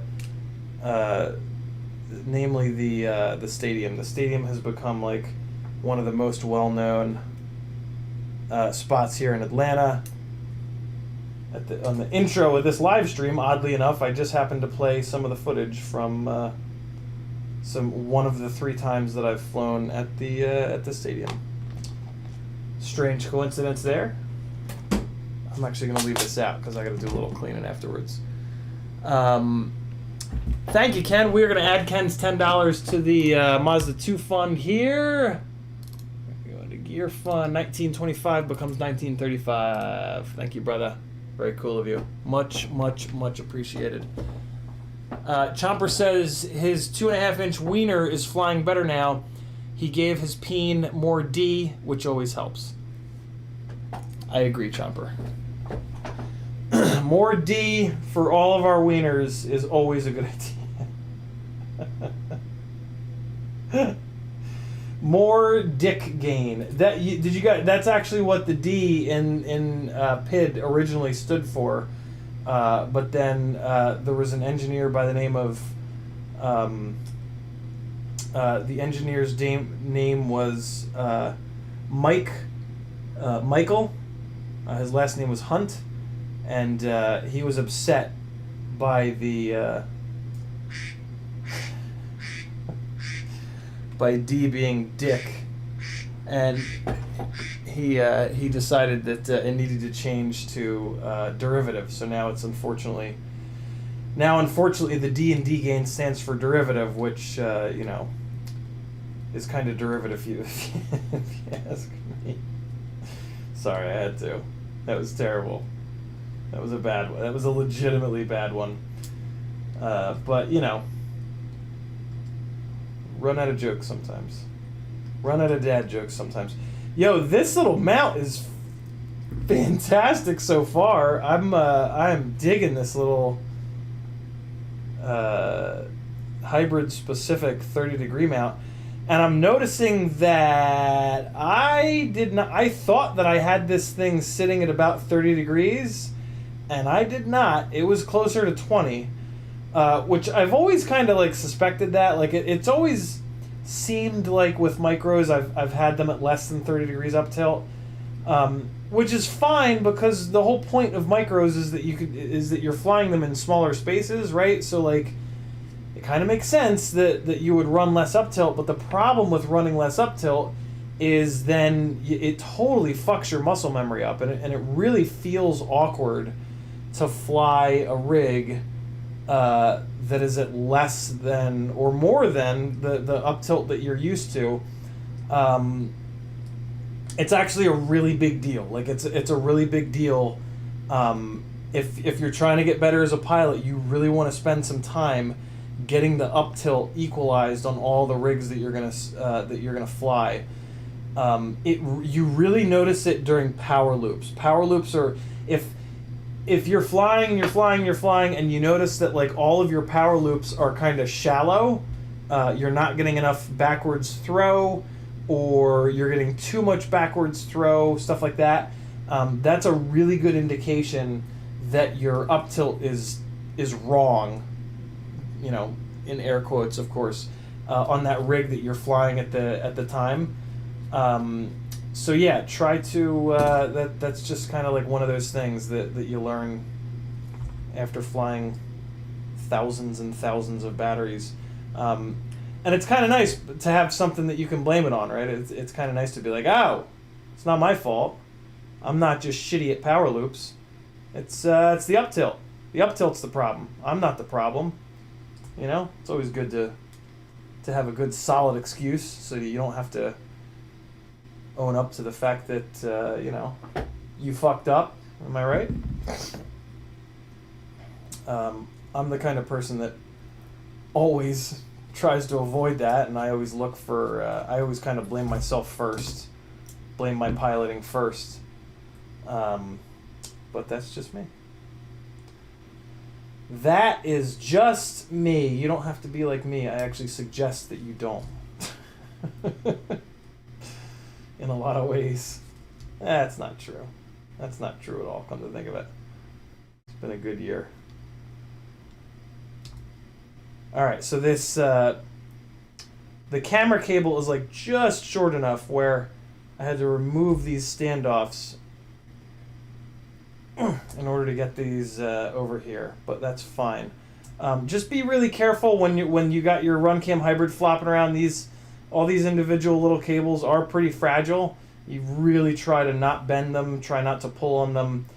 That's what she said. There we go. Hingus! Come on, there it is. All right, perfect. So now this is sitting at oh yeah, wow, that is way more than I was running. Okay, good to know. Really, really, really good to know. So one of the things I was looking forward to about running these mounts is getting to see exactly what 30 degrees looked like on a RipSqueak. That is a lot more up tilt than I typically run, so that's really good. That literally by running these mounts, I will fly this thing better because my brain is used to 30 degrees up tilt. That's what I run on all the glides. That's, you know, that's what I have thousands of batteries of flight time on. So this is really, really good. This is really exciting. Cool. Damn, that's a lot up. Wow. Yeah. Okay. Okay. I see you. I see you, 30 degrees. Oh, God. Tell me I didn't just rip that wire out. Tell me I didn't rip that wire out. Please, please, please. Okay, good. All right, we're fine. We're fine. Whew! One of the little tiny wires looked a lot longer than the others, which is why I thought I might have yanked it out, but we're fine. The wires are just running in a awkward kind of direction. That pretty much does it. We're gonna go top plate, and this thing is gonna be ready to go. I'm gonna have to rebind because it's a brand new Crossfire, but that's simple enough. And then I'm also gonna need to get smart audio loaded onto the loaded into the VTX table, and other than that, we'll be pretty much ready to go. B-Man says, "What's the quacking? Your bullshit alarm?" Basically, what's my 10 o'clock alarm? I have a whole shitload of reminder alarms. This is like one of my life hacks, so to speak. I have like a million different alarms for like 5 o'clock, 6 o'clock, 7 o'clock, 8 o'clock, 9 o'clock, 10 o'clock, 11 o'clock. And they all have like different little, sometimes like motivational, sometimes whatever. So like 7:30 p.m. every day I have an alarm that goes off that says edit, no excuses, to just encourage me to get the laptop out and do some editing of some flight footage. 10 o'clock. So the 10 o'clock alarm is my change is stressful, follow your Dharma everyday alarm, which is just like a nice, this year has been all about change for me. Everything in my life has changed. My day-to-day, my marriage kind of fell apart, and we're now separated. A lot of things changing. Daily meditation and yoga practices. So that's the 10 o'clock alarm is one that I've left on, because it's really important to remember that change is stressful. Good change and bad change, right? You also want to remember that. Like, of course, we know bad change is stressful, but good change is stressful too, right? And it's important to kind of remember that. And then follow your Dharma is just sort of, Dharma is an interesting word. Everybody seems to have a little bit of a different understanding of it, or just idea of what it means to them. For me, it's just the most literal meaning is like duty. Like, it's your duty. What's your duty in life?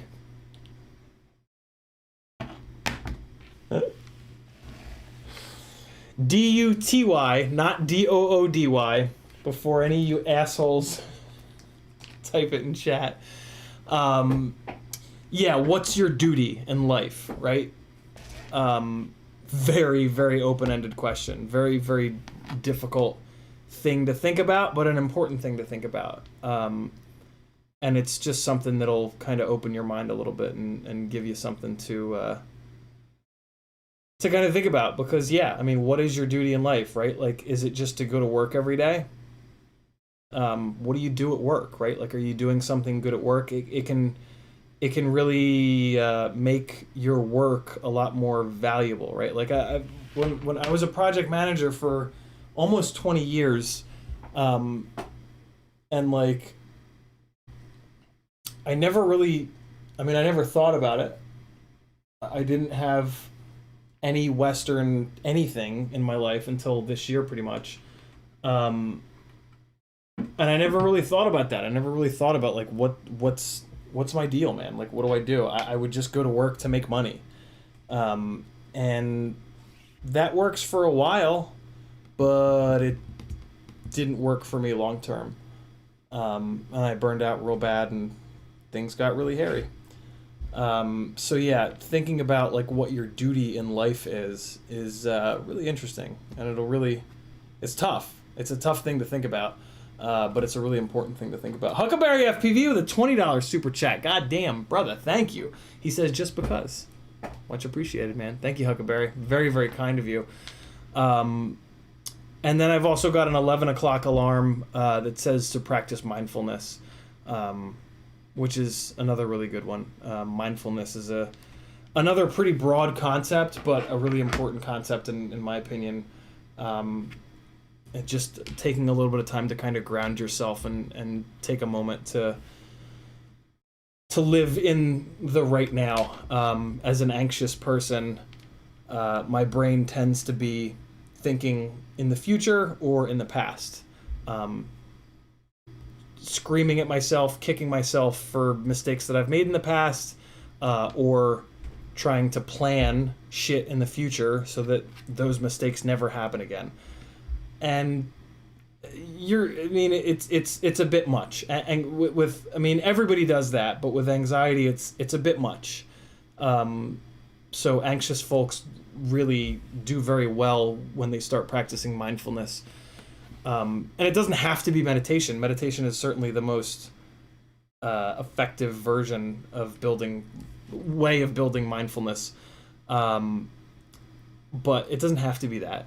Just having an alarm that goes off every day that tells me, hey, practice mindfulness, be mindful. If that goes off when I'm doing the dishes, it's instead of thinking about what I'm going to be doing tomorrow when I'm doing the dishes, I can ground myself and smell the dish detergent, feel the dishes, feel the water, feel the soapiness, just feel my body. Like, am I sore from yoga yesterday? I am right now. It's also called grounding. If you want to be less woo-woo with it, just look up grounding. How do I ground myself? And it's a bit of a game changer. Like, and it's also, again, if you want to be less woo-woo with it and more scientific with it, it's a big part of, is it CBT or DBT? CBT is cognitive behavioral therapy. DBT is, I don't remember what the D is. Somatic FPV. Hey, perfect. Somatic FPV works in this field. It's DBT. Grounding yourself is a big part of DBT. What's the D in cognitive behavioral therapy? Dialectic. That's it. Dialectic behavioral therapy. Yeah. Grounding yourself is a big concept in DBT, which I did a bunch of DBT and then eventually CBT work with my previous talk therapist. It didn't really connect with me. I didn't do all that well with it. In fairness, that was a very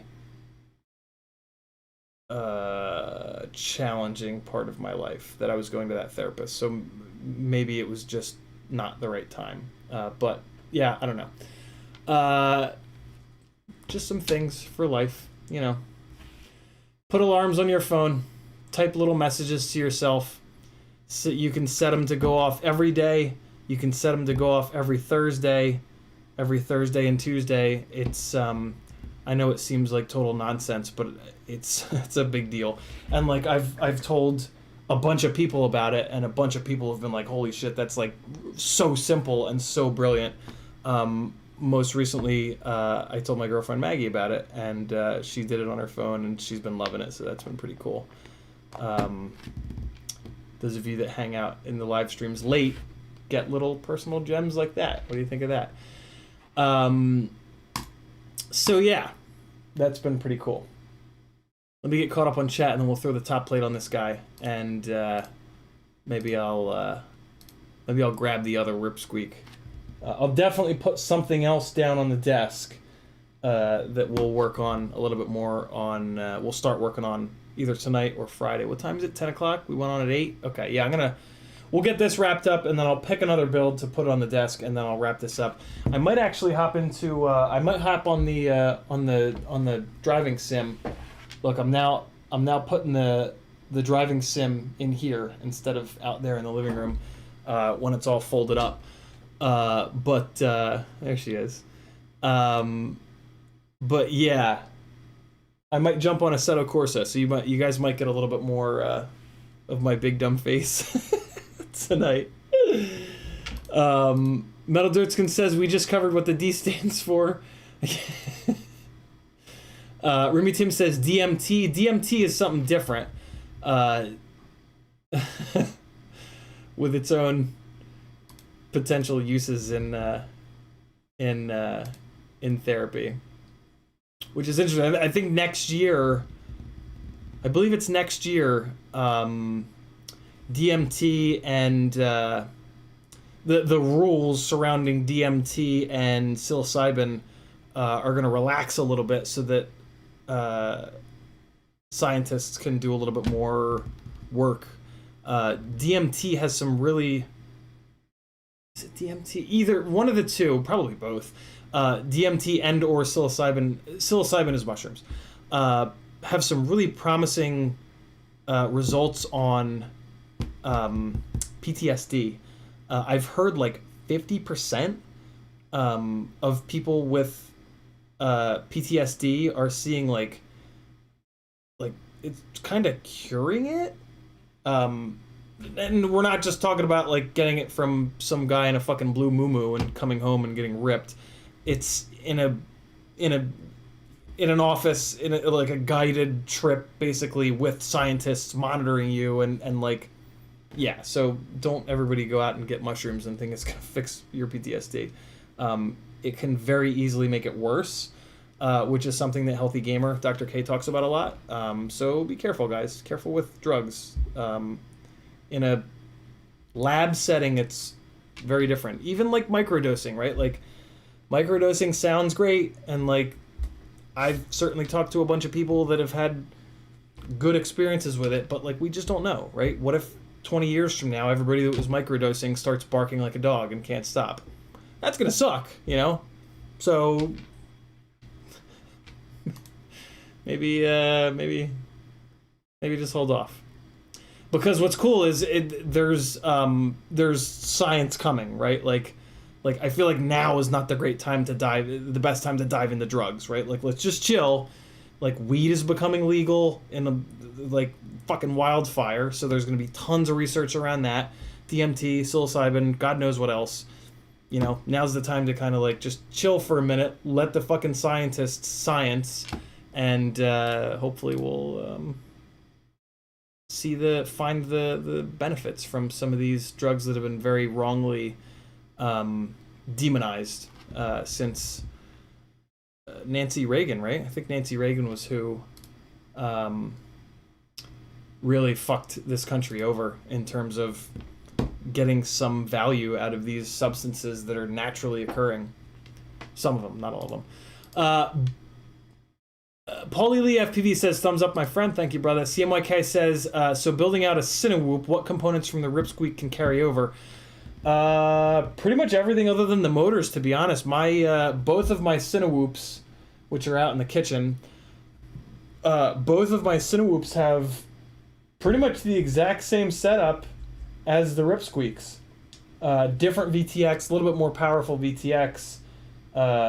Same receiver, same flight controller, same ESC, different camera. No real reason to have a RunCam hybrid on board a Cinewhoop. And then just bigger motors. Yeah, so it's a very similar build. Jason Crabtree says, what TPU are you using on that build? Rebuilding mine right now. Jason, a lot of the wonderful people in the chat offer to print me stuff very frequently. So I have like TPU coming out of my ass. So I don't know most of this TPU. I don't know where it came from. I don't know who printed it, just because like these guys are so generous with that. If you have any specific TPU needs, message me and I'll bop around on Thingiverse to see if I can find some shit for you. But the BQE TPU is pretty damn good. I used the BQE TPU for a long time, so that's if you're building a RipSqueak, you've probably already got some pretty good TPU.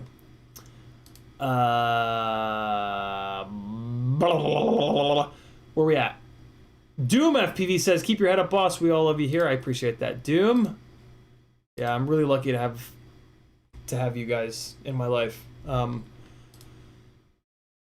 know, the beginning of the live stream when I call you guys friends, like that's not by accident. Like that's a very calculated thing. Like I really do consider you guys to be my friends. Within reason. I mean, there's something called parasympathetic relationships that live streamers deal with. It's basically, one way to describe it is that I basically feel guilty that like you guys know everything about me, but I don't know anything about you. I have no way of learning much about 5,000 plus of you, right? So parasympathetic relationships are a very interesting thing. But yeah, I mean, like we hang out 10 hours a week most weeks, right? A lot of you guys are pretty hardcore, like in the chat all the time. And you know, there's more than friendship to just knowing everything about someone, right? Like you can be good friends with someone without knowing shit about them. And that's pretty cool, you know? And I don't take that lightly. It's really a big deal that you guys are so cool and you hang out and encourage me, and that's why I'm still doing this, you know? This is hard. Like it's hard to do this, and it's scary, and it's I've had to make a lot of sacrifices, right? But it's so fucking worth it. It's so worth it. And a big part of it being worth it is you fucking people, you know? like you people make it worth it, right? Yeah, it's dope. And I love it. And I'm just gonna keep going until the fucking wheels fall off. Somatic FPV says, "Yo, I finally got a pre-registration link for my Applied Neuroscience Mindfulness online class. Starts 10/1. Nice. Pre-registration link for his Applied Neuroscience Mindfulness online class. Somatic, who can join that class? Is that, I mean, that pre-registration link, that sounds like a college level. Are you teaching that at a college? Can we join that? Like, can I pimp a link to that out, and some of these guys in chat can maybe jump in? Let me know. No, we got that. Metal Dark's good talking about the D. B-Man says TBD, the big D. Ken Heron says, "Sorry to hear about your separation, bud. It's been 18 years since my divorce. Still hurt. It'll still hurt if I let it. True love is a bitch, especially if it's one-sided. Stay positive and keep flying." Thanks, Ken.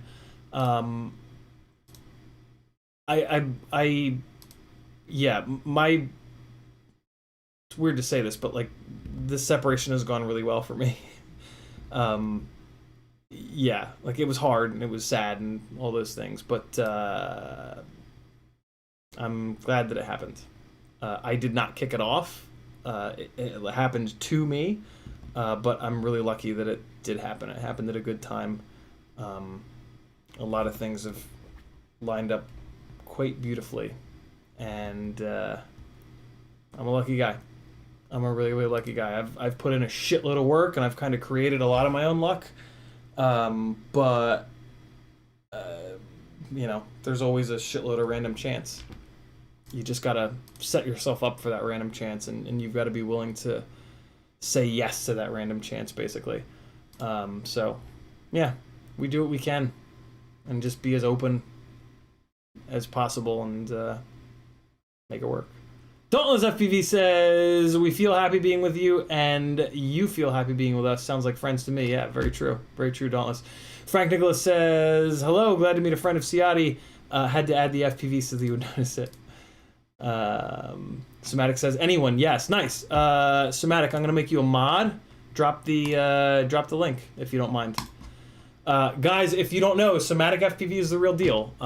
He works in neuroscience. He knows it's hard to explain. I'm sure he can explain it better than me, but basically sort of knows the nuts and bolts behind why our brains do what they do and work the way that they do. And there's a link to it. BeMindful.learnworlds.com/something or other. Very cool. Somatic, I'm going to remove your moderator privileges because I have too many mods as it is. But next time you want to drop that link, just let me know, and I'll make you a mod real quick so you can drop that link. Hit that link, boys and girls. Sign up for Somatic's class and learn a little something about your brain, because you're stuck with it for the rest of your life. And if you understand it a little bit better, when shit happens, or when you're sad, or when you're angry, or any number of other unpleasant emotions, you'll have it. You know, we're all, if we're into FPV, we're engineers, we're social media people, we're video editors, we're all these things, right? Most of these things are very science heavy. And so, you know, going on Instagram and reading 100 memes about being happy, you know, that ain't gonna do shit for us. Like, we need to learn the nuts and bolts, realistically, in my opinion, and in my experience. So do it, right? Like, don't talk about it, do it. Learn the fucking nuts and bolts. And you'll live a better life. Like, you'll literally live a better life, right? Because you'll understand why the dogs won't stop barking in your head, or why you act the way that you do in certain situations, or why a TV show makes you want to go on a murder spree. I don't know. Yeah. Learn shit about your brain. It's a fascinating ball of mush that that one of the more fascinating things to me is how little we actually know about it. Like the lack of, like, we just don't, there's a lot we don't know. There's a lot we don't know about our brains, and it's kind of crazy. We obviously know a lot, but like it's kind of nuts how much we don't know. And that's just as fascinating as how much we do know, to me. So yeah, do it. Put the fucking work in. Spend some money on yourself. Treat yourself. It's a hell of a way to treat yourself, right? Learning about how your brain works, like, come on. If you can't justify spending money on yourself, well, that's a good thing to just, man, this sits in here tight. That's what she said. Look at that.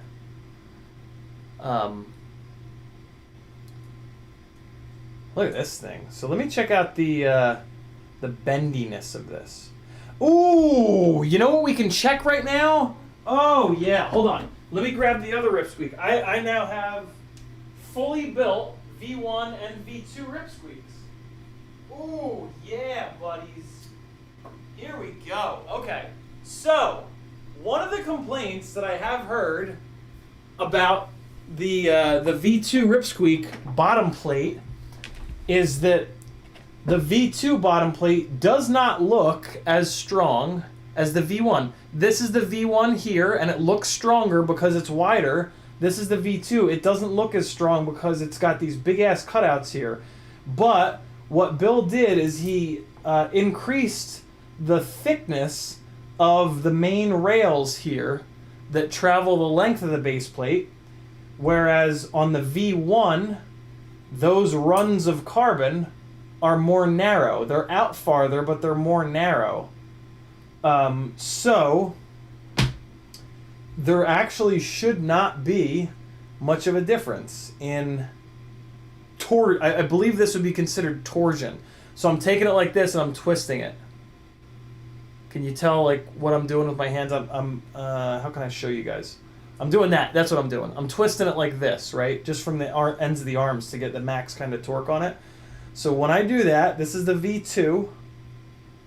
All right, so there's an amount of twists. There's really no way for me to quantify this for you guys, so I just have to kind of do it. All right, so that's an amount of twists. And then this on the V1, there is amount of twist. Man, it's hard for me to quantify. It's hard for me to see it. Like my, the pads of my fingers are kind of like fleshy or whatever. Man, it is hard to tell.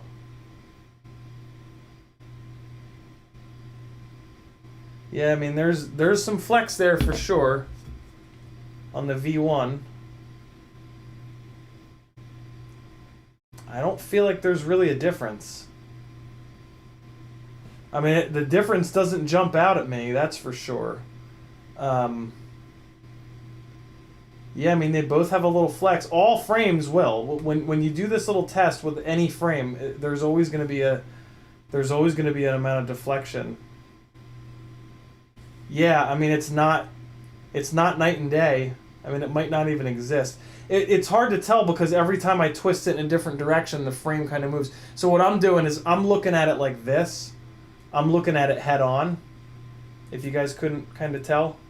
So I'm trying to look at it head on, and then I'm just twisting like that, and you see how like it kind of moves around whenever I do that. So like it's hard for me to really tell. But I mean, what's important is that it doesn't jump out, right? Like I can't really tell a difference between the two, and that's exactly what we want. And that makes sense because Bill's been designing frames for a long time. He knows what he's doing. So yeah, that's really good news. That's really, really, really good news. So there you have it. This guy needs a little zip tie to give this antenna as much retention as possible here.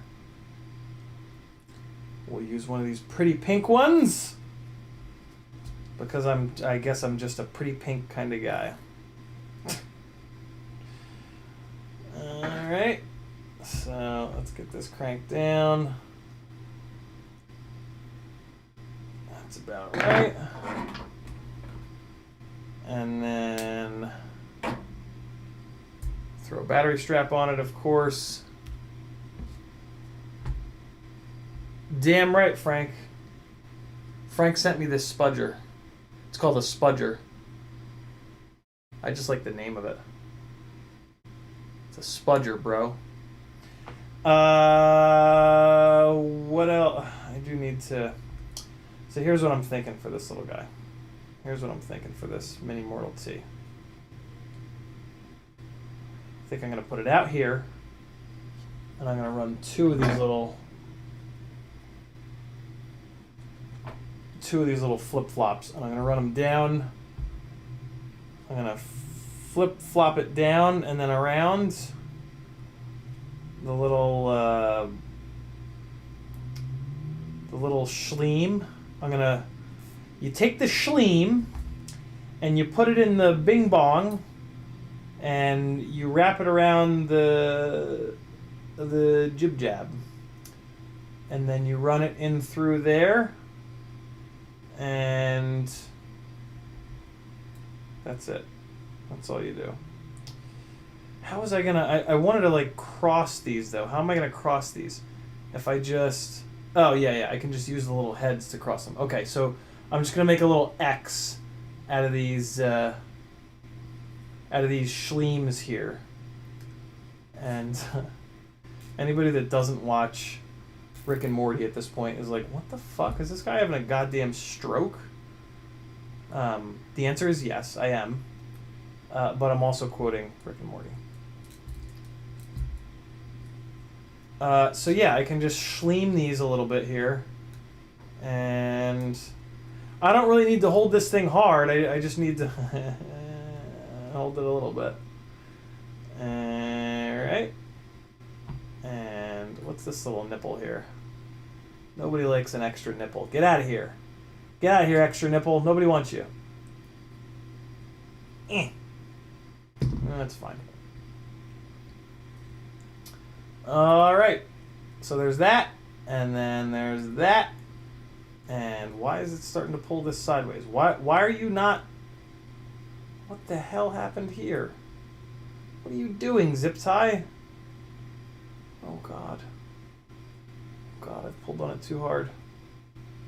This zip tie is in crisis. Crisis on this zip tie here. Okay, oh god, I might have fucked up this mini Mortal T. Oh, balls. Alright, I'm gonna cut these both off. Okay, so I think I actually want to mount this the other way. That's probably fine. Where is that? So it's going down there.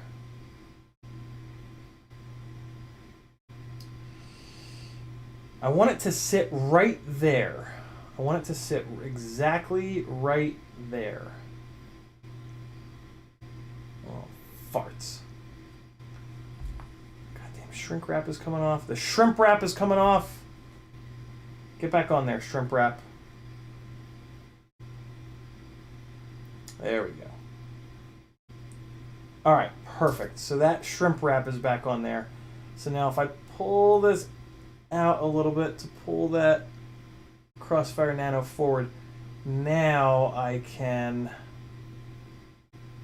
No, yeah, see, the fucking Mini Mortal T is like just too long. Just oolong. All right, so I can't. That's what's going on. I can't. I can't do the little X with the mini zip ties. I gotta just run the zip ties straight down, which is totally fine. That's absolutely fine. So we're just gonna put them like this. We're gonna run it up like that, and then we're just gonna leave it. No. What are you doing? Stop. Stop going sideways, little mini zip tie. Stop being a jerk off. You fucking jerk off. You jerk off. You. There we go. Oh yeah, that's the stuff. You jerk off. You little jerk off. Oh god. Oh. Nope. Nope. That ain't it. That ain't it. I need that to come off there. What if I just yank them both? Oh. Oh no. Oh, no. No. Come on. There it is. Okay, I just needed to rotate that down a little bit. Okay, and now I can probably pull this shrimp wrap back up there. Well, close enough. Okay. That's looking fine. It's gonna be alright. Maybe it'll fail safe and just explode, but I think that's where it's gonna hang out. Nice and protected, out of the way, but out away from the carbon, which is gonna give it really good signal. And yeah, cool. And it's tight enough where I'm not worried about it like moving around or anything like that.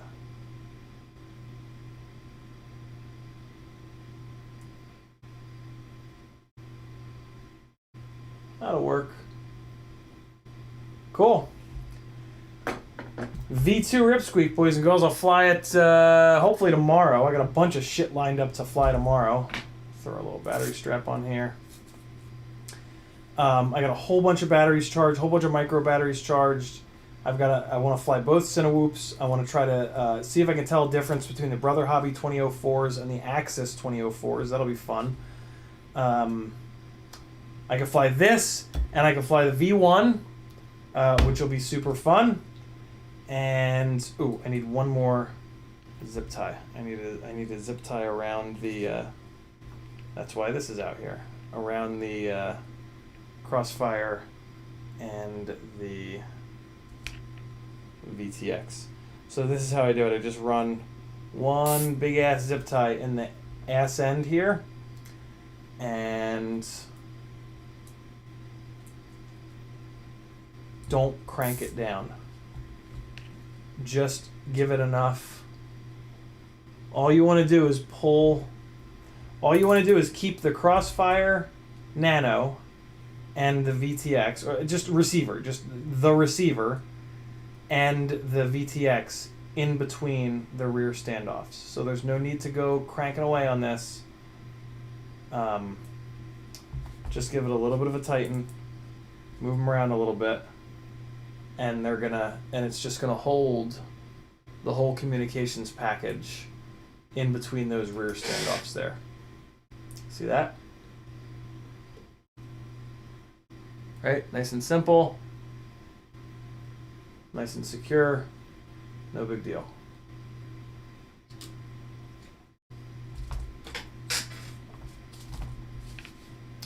And take a minute to kind of moosh those around, make sure they're not going to slip out of there. I mean, there's really no reason for them to. They're so lightweight. The receiver weighs nothing. The antenna is sticking out the bottom, so I mean the antenna is kind of holding it in its place anyway. Yeah, good to go.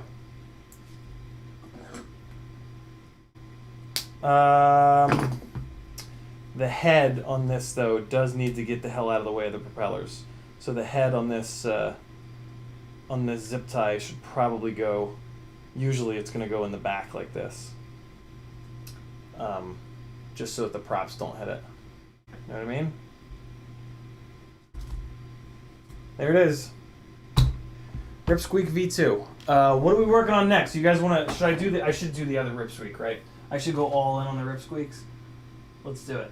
The other RipSqueak is in a bag over here. Here it is. All right. So more RipSqueak work to be done. This is going to be number 3. This is going to be the one that goes onto these iFlight 1504 motors. I'm really, really, really excited about this RipSqueak. So I'm going to full-blown dump the bag out. I've also got the Toka 1505s in here, which we're going to maybe move on to one of these other RipSqueaks. Yeah, there's going to be some fun going on with this RipSqueak. So we'll start diving into this one on Friday. Wow, I've got it all. Wait, really? Is this done? Why didn't I finish this? Everything is like in here. Wow, okay. So this is like all wired up and kinda ready to go. What? This needs like 10 minutes of work. Not really.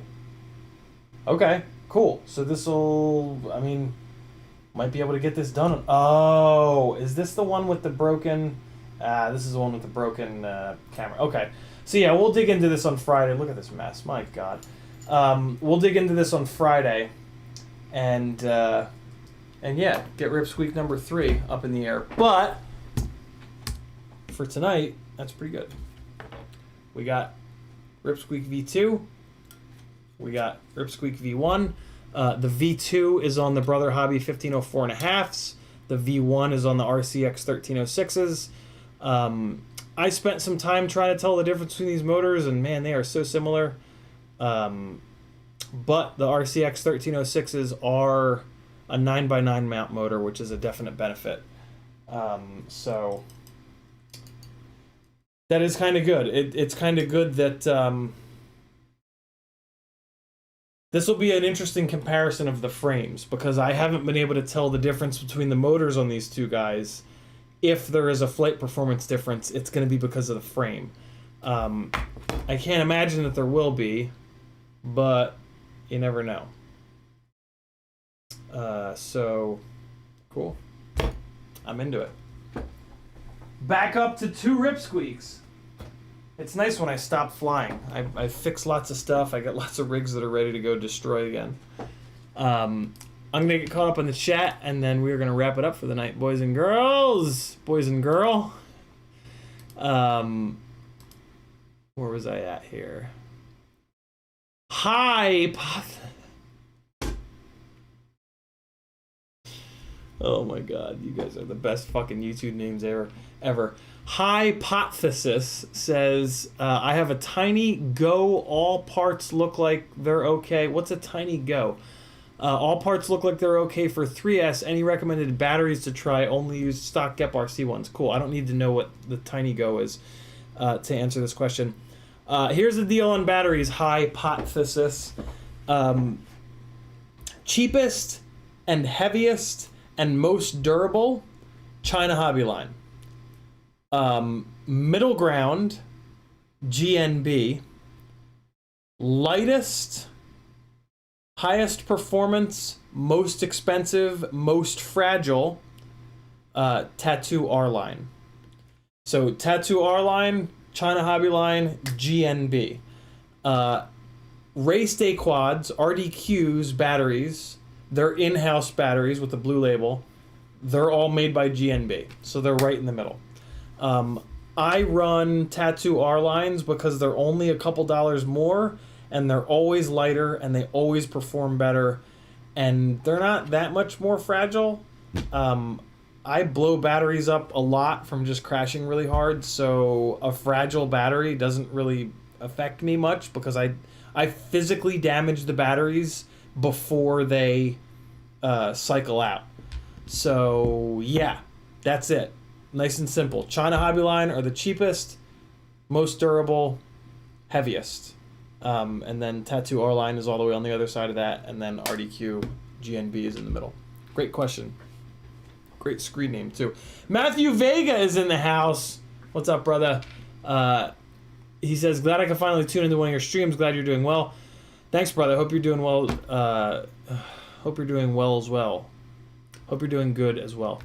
Dauntless FPV says, I missed a ton of streams recently. That FPV crate mat is so dope. Yeah, I really like it, Dauntless. It's this neoprene material. It's this really nice neoprene and felt material.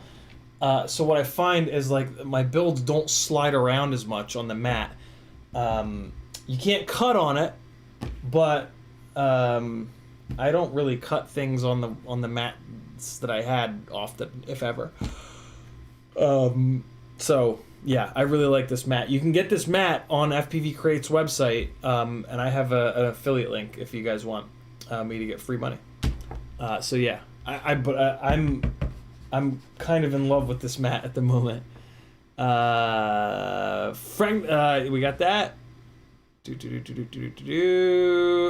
says the spudger is meant to poke, pry, push wires, collectors, electronics.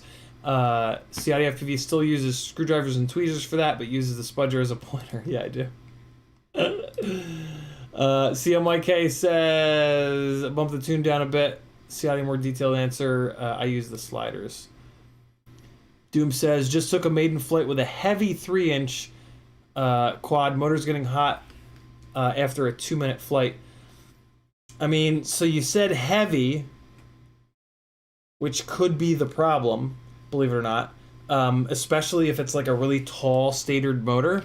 I usually stay away from micro motors that are like 6 or 7 or 8 millimeters tall, because they will tend to make too much power and not have a flat enough surface for enough wind to cool the motor down. So it could be like a mechanic. Basically, that's a mechanical issue in my mind. So it could totally be that.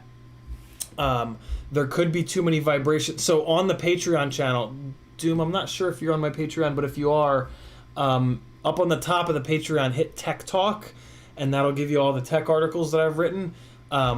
There's actually an article in there about motor heat, about how to get motor heat under control. So it could be too many vibrations getting into the gyro. So that could be another mechanical problem. The motors could be too coggy. Bolts could be loose. Arms could be delaminated. There's a bunch of other things that it could be that I have listed out in there. You can band-aid that problem by pulling the tune down and increasing the amount of filtering. For you guys, it would be this way. No, it would be this way. More filtering is this way on the sliders. So that's a band-aid. Unfortunately, when you do that, you make the rig fly like ass, right? Because you're adding filtering, which adds delay, and you're removing PID gains, which remove the amount of authority that the error correction has over the rig. So I don't typically recommend doing that unless it's like a last resort. Usually I try to fix the mechanical system first, get motors that are less coggy, tighten all the bolts, make sure the arms aren't delaminated, blah, blah, blah, blah, blah. Yeah, there's a whole bunch of things that it could be. There's like that's like 2 hours worth of work that I just gave you to try to chase that down. Dalton's FPV says, isn't the Mini Mortal T great to mount? Isn't the Mini Mortal T great to mount over some crazy 900 megahertz full-size antenna? Yeah, for real. I'm on Express the rest are familiar with that antenna size. Yeah, the Mini Mortal T is pretty slick. Thank God there's a V2 that actually works. Jason Crabtree says, can't wait for the Cinewhoop and RipSqueak after action report. Hell yeah, I'll give you guys an AAR on Friday. All of you military nerds will know what that means. Kevin Sumner says, I've got T-Motor 1507s on my Banggood 3-inch. Only motors I've ever had on it. What other size do you think I should try? You mentioned 2004 for the RS.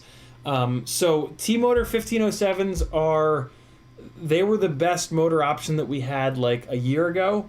They're still an okay motor, but there are a lot of better motors now.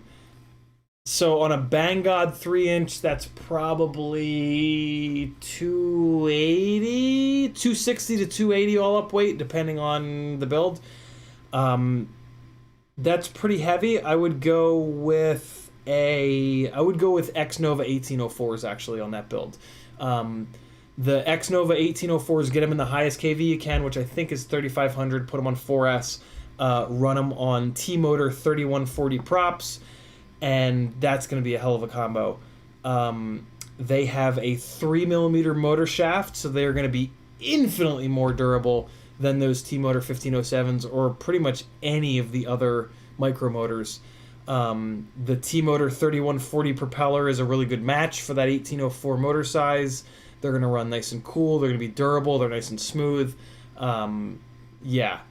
Xnova 1804s will outperform the shit out of those T-Motor 1507s. It'll fly way, way, way more like a freestyle 5-inch rig. Great question, Kevin.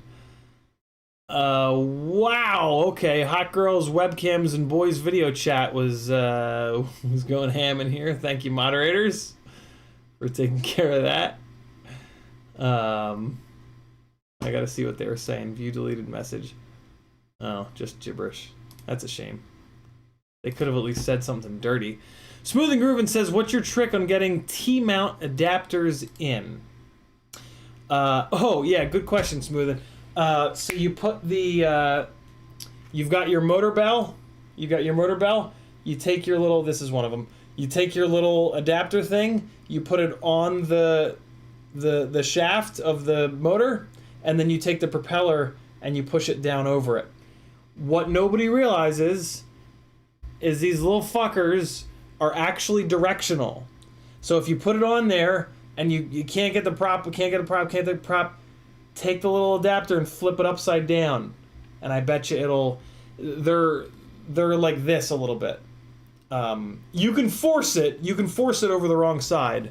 But yeah, if you're having trouble with doing it that way, first of all, doing it that way while it's on the motor is way easier, so your problems will probably go away. But if you're still having a problem with one, flip the damn thing over and you'll probably be good to go. It's a really good question, actually, Smoothin', because those things are a pain in the ass, and I've seen people like just freaking out trying to get them on. It's like, yo, just put it on the motor shaft and they're like, oh, okay. Frank Nicholas says AR equals after action report. Yep, it does. Kevin Summer says Banggood 3 is a chunky baby, 300 grams currently. Wow, yeah. Kevin, you really want those Xnova 1804s and the T-Motor 3140 props. That will be a revolution for that rig. 300 grams is a lot. 300 grams is too much for a 3-inch propeller, to be honest with you. A 3-inch propeller, you want to try to get that thing down to like 250 or less. But those motors with those props are going to help a ton. Frank says, name is the URL. They're advertising junk to the actual chat message. CMYKFPV says, mind blown. How did I not think of that? LMAO. I can't take total credit for that. Someone showed me that. I don't remember who it was. I used to force them in with my thumbs and get all pissed off. Somebody showed me that you can put the adapter on the motor and then put the prop down. Monodirt's with the last comment of the night. He says, I think they might just be very badly made. I've gotten a few that looked like they were a little skewed off center. I've never noticed that. That's interesting. That's something to look out for. They are like a tiny, tiny, tiny little thing. Here comes some flying at the stadium. I'm going to give you some Epidemic sound for the soundtrack. Thanks for hanging. Wow, 3-hour stream. We haven't done a big long one like this in a while. Good to hang out with you guys. Thanks for hanging. Here's some flying at the stadium. I fucking love every single one of you. I'll see you on Friday at 7 o'clock. Later.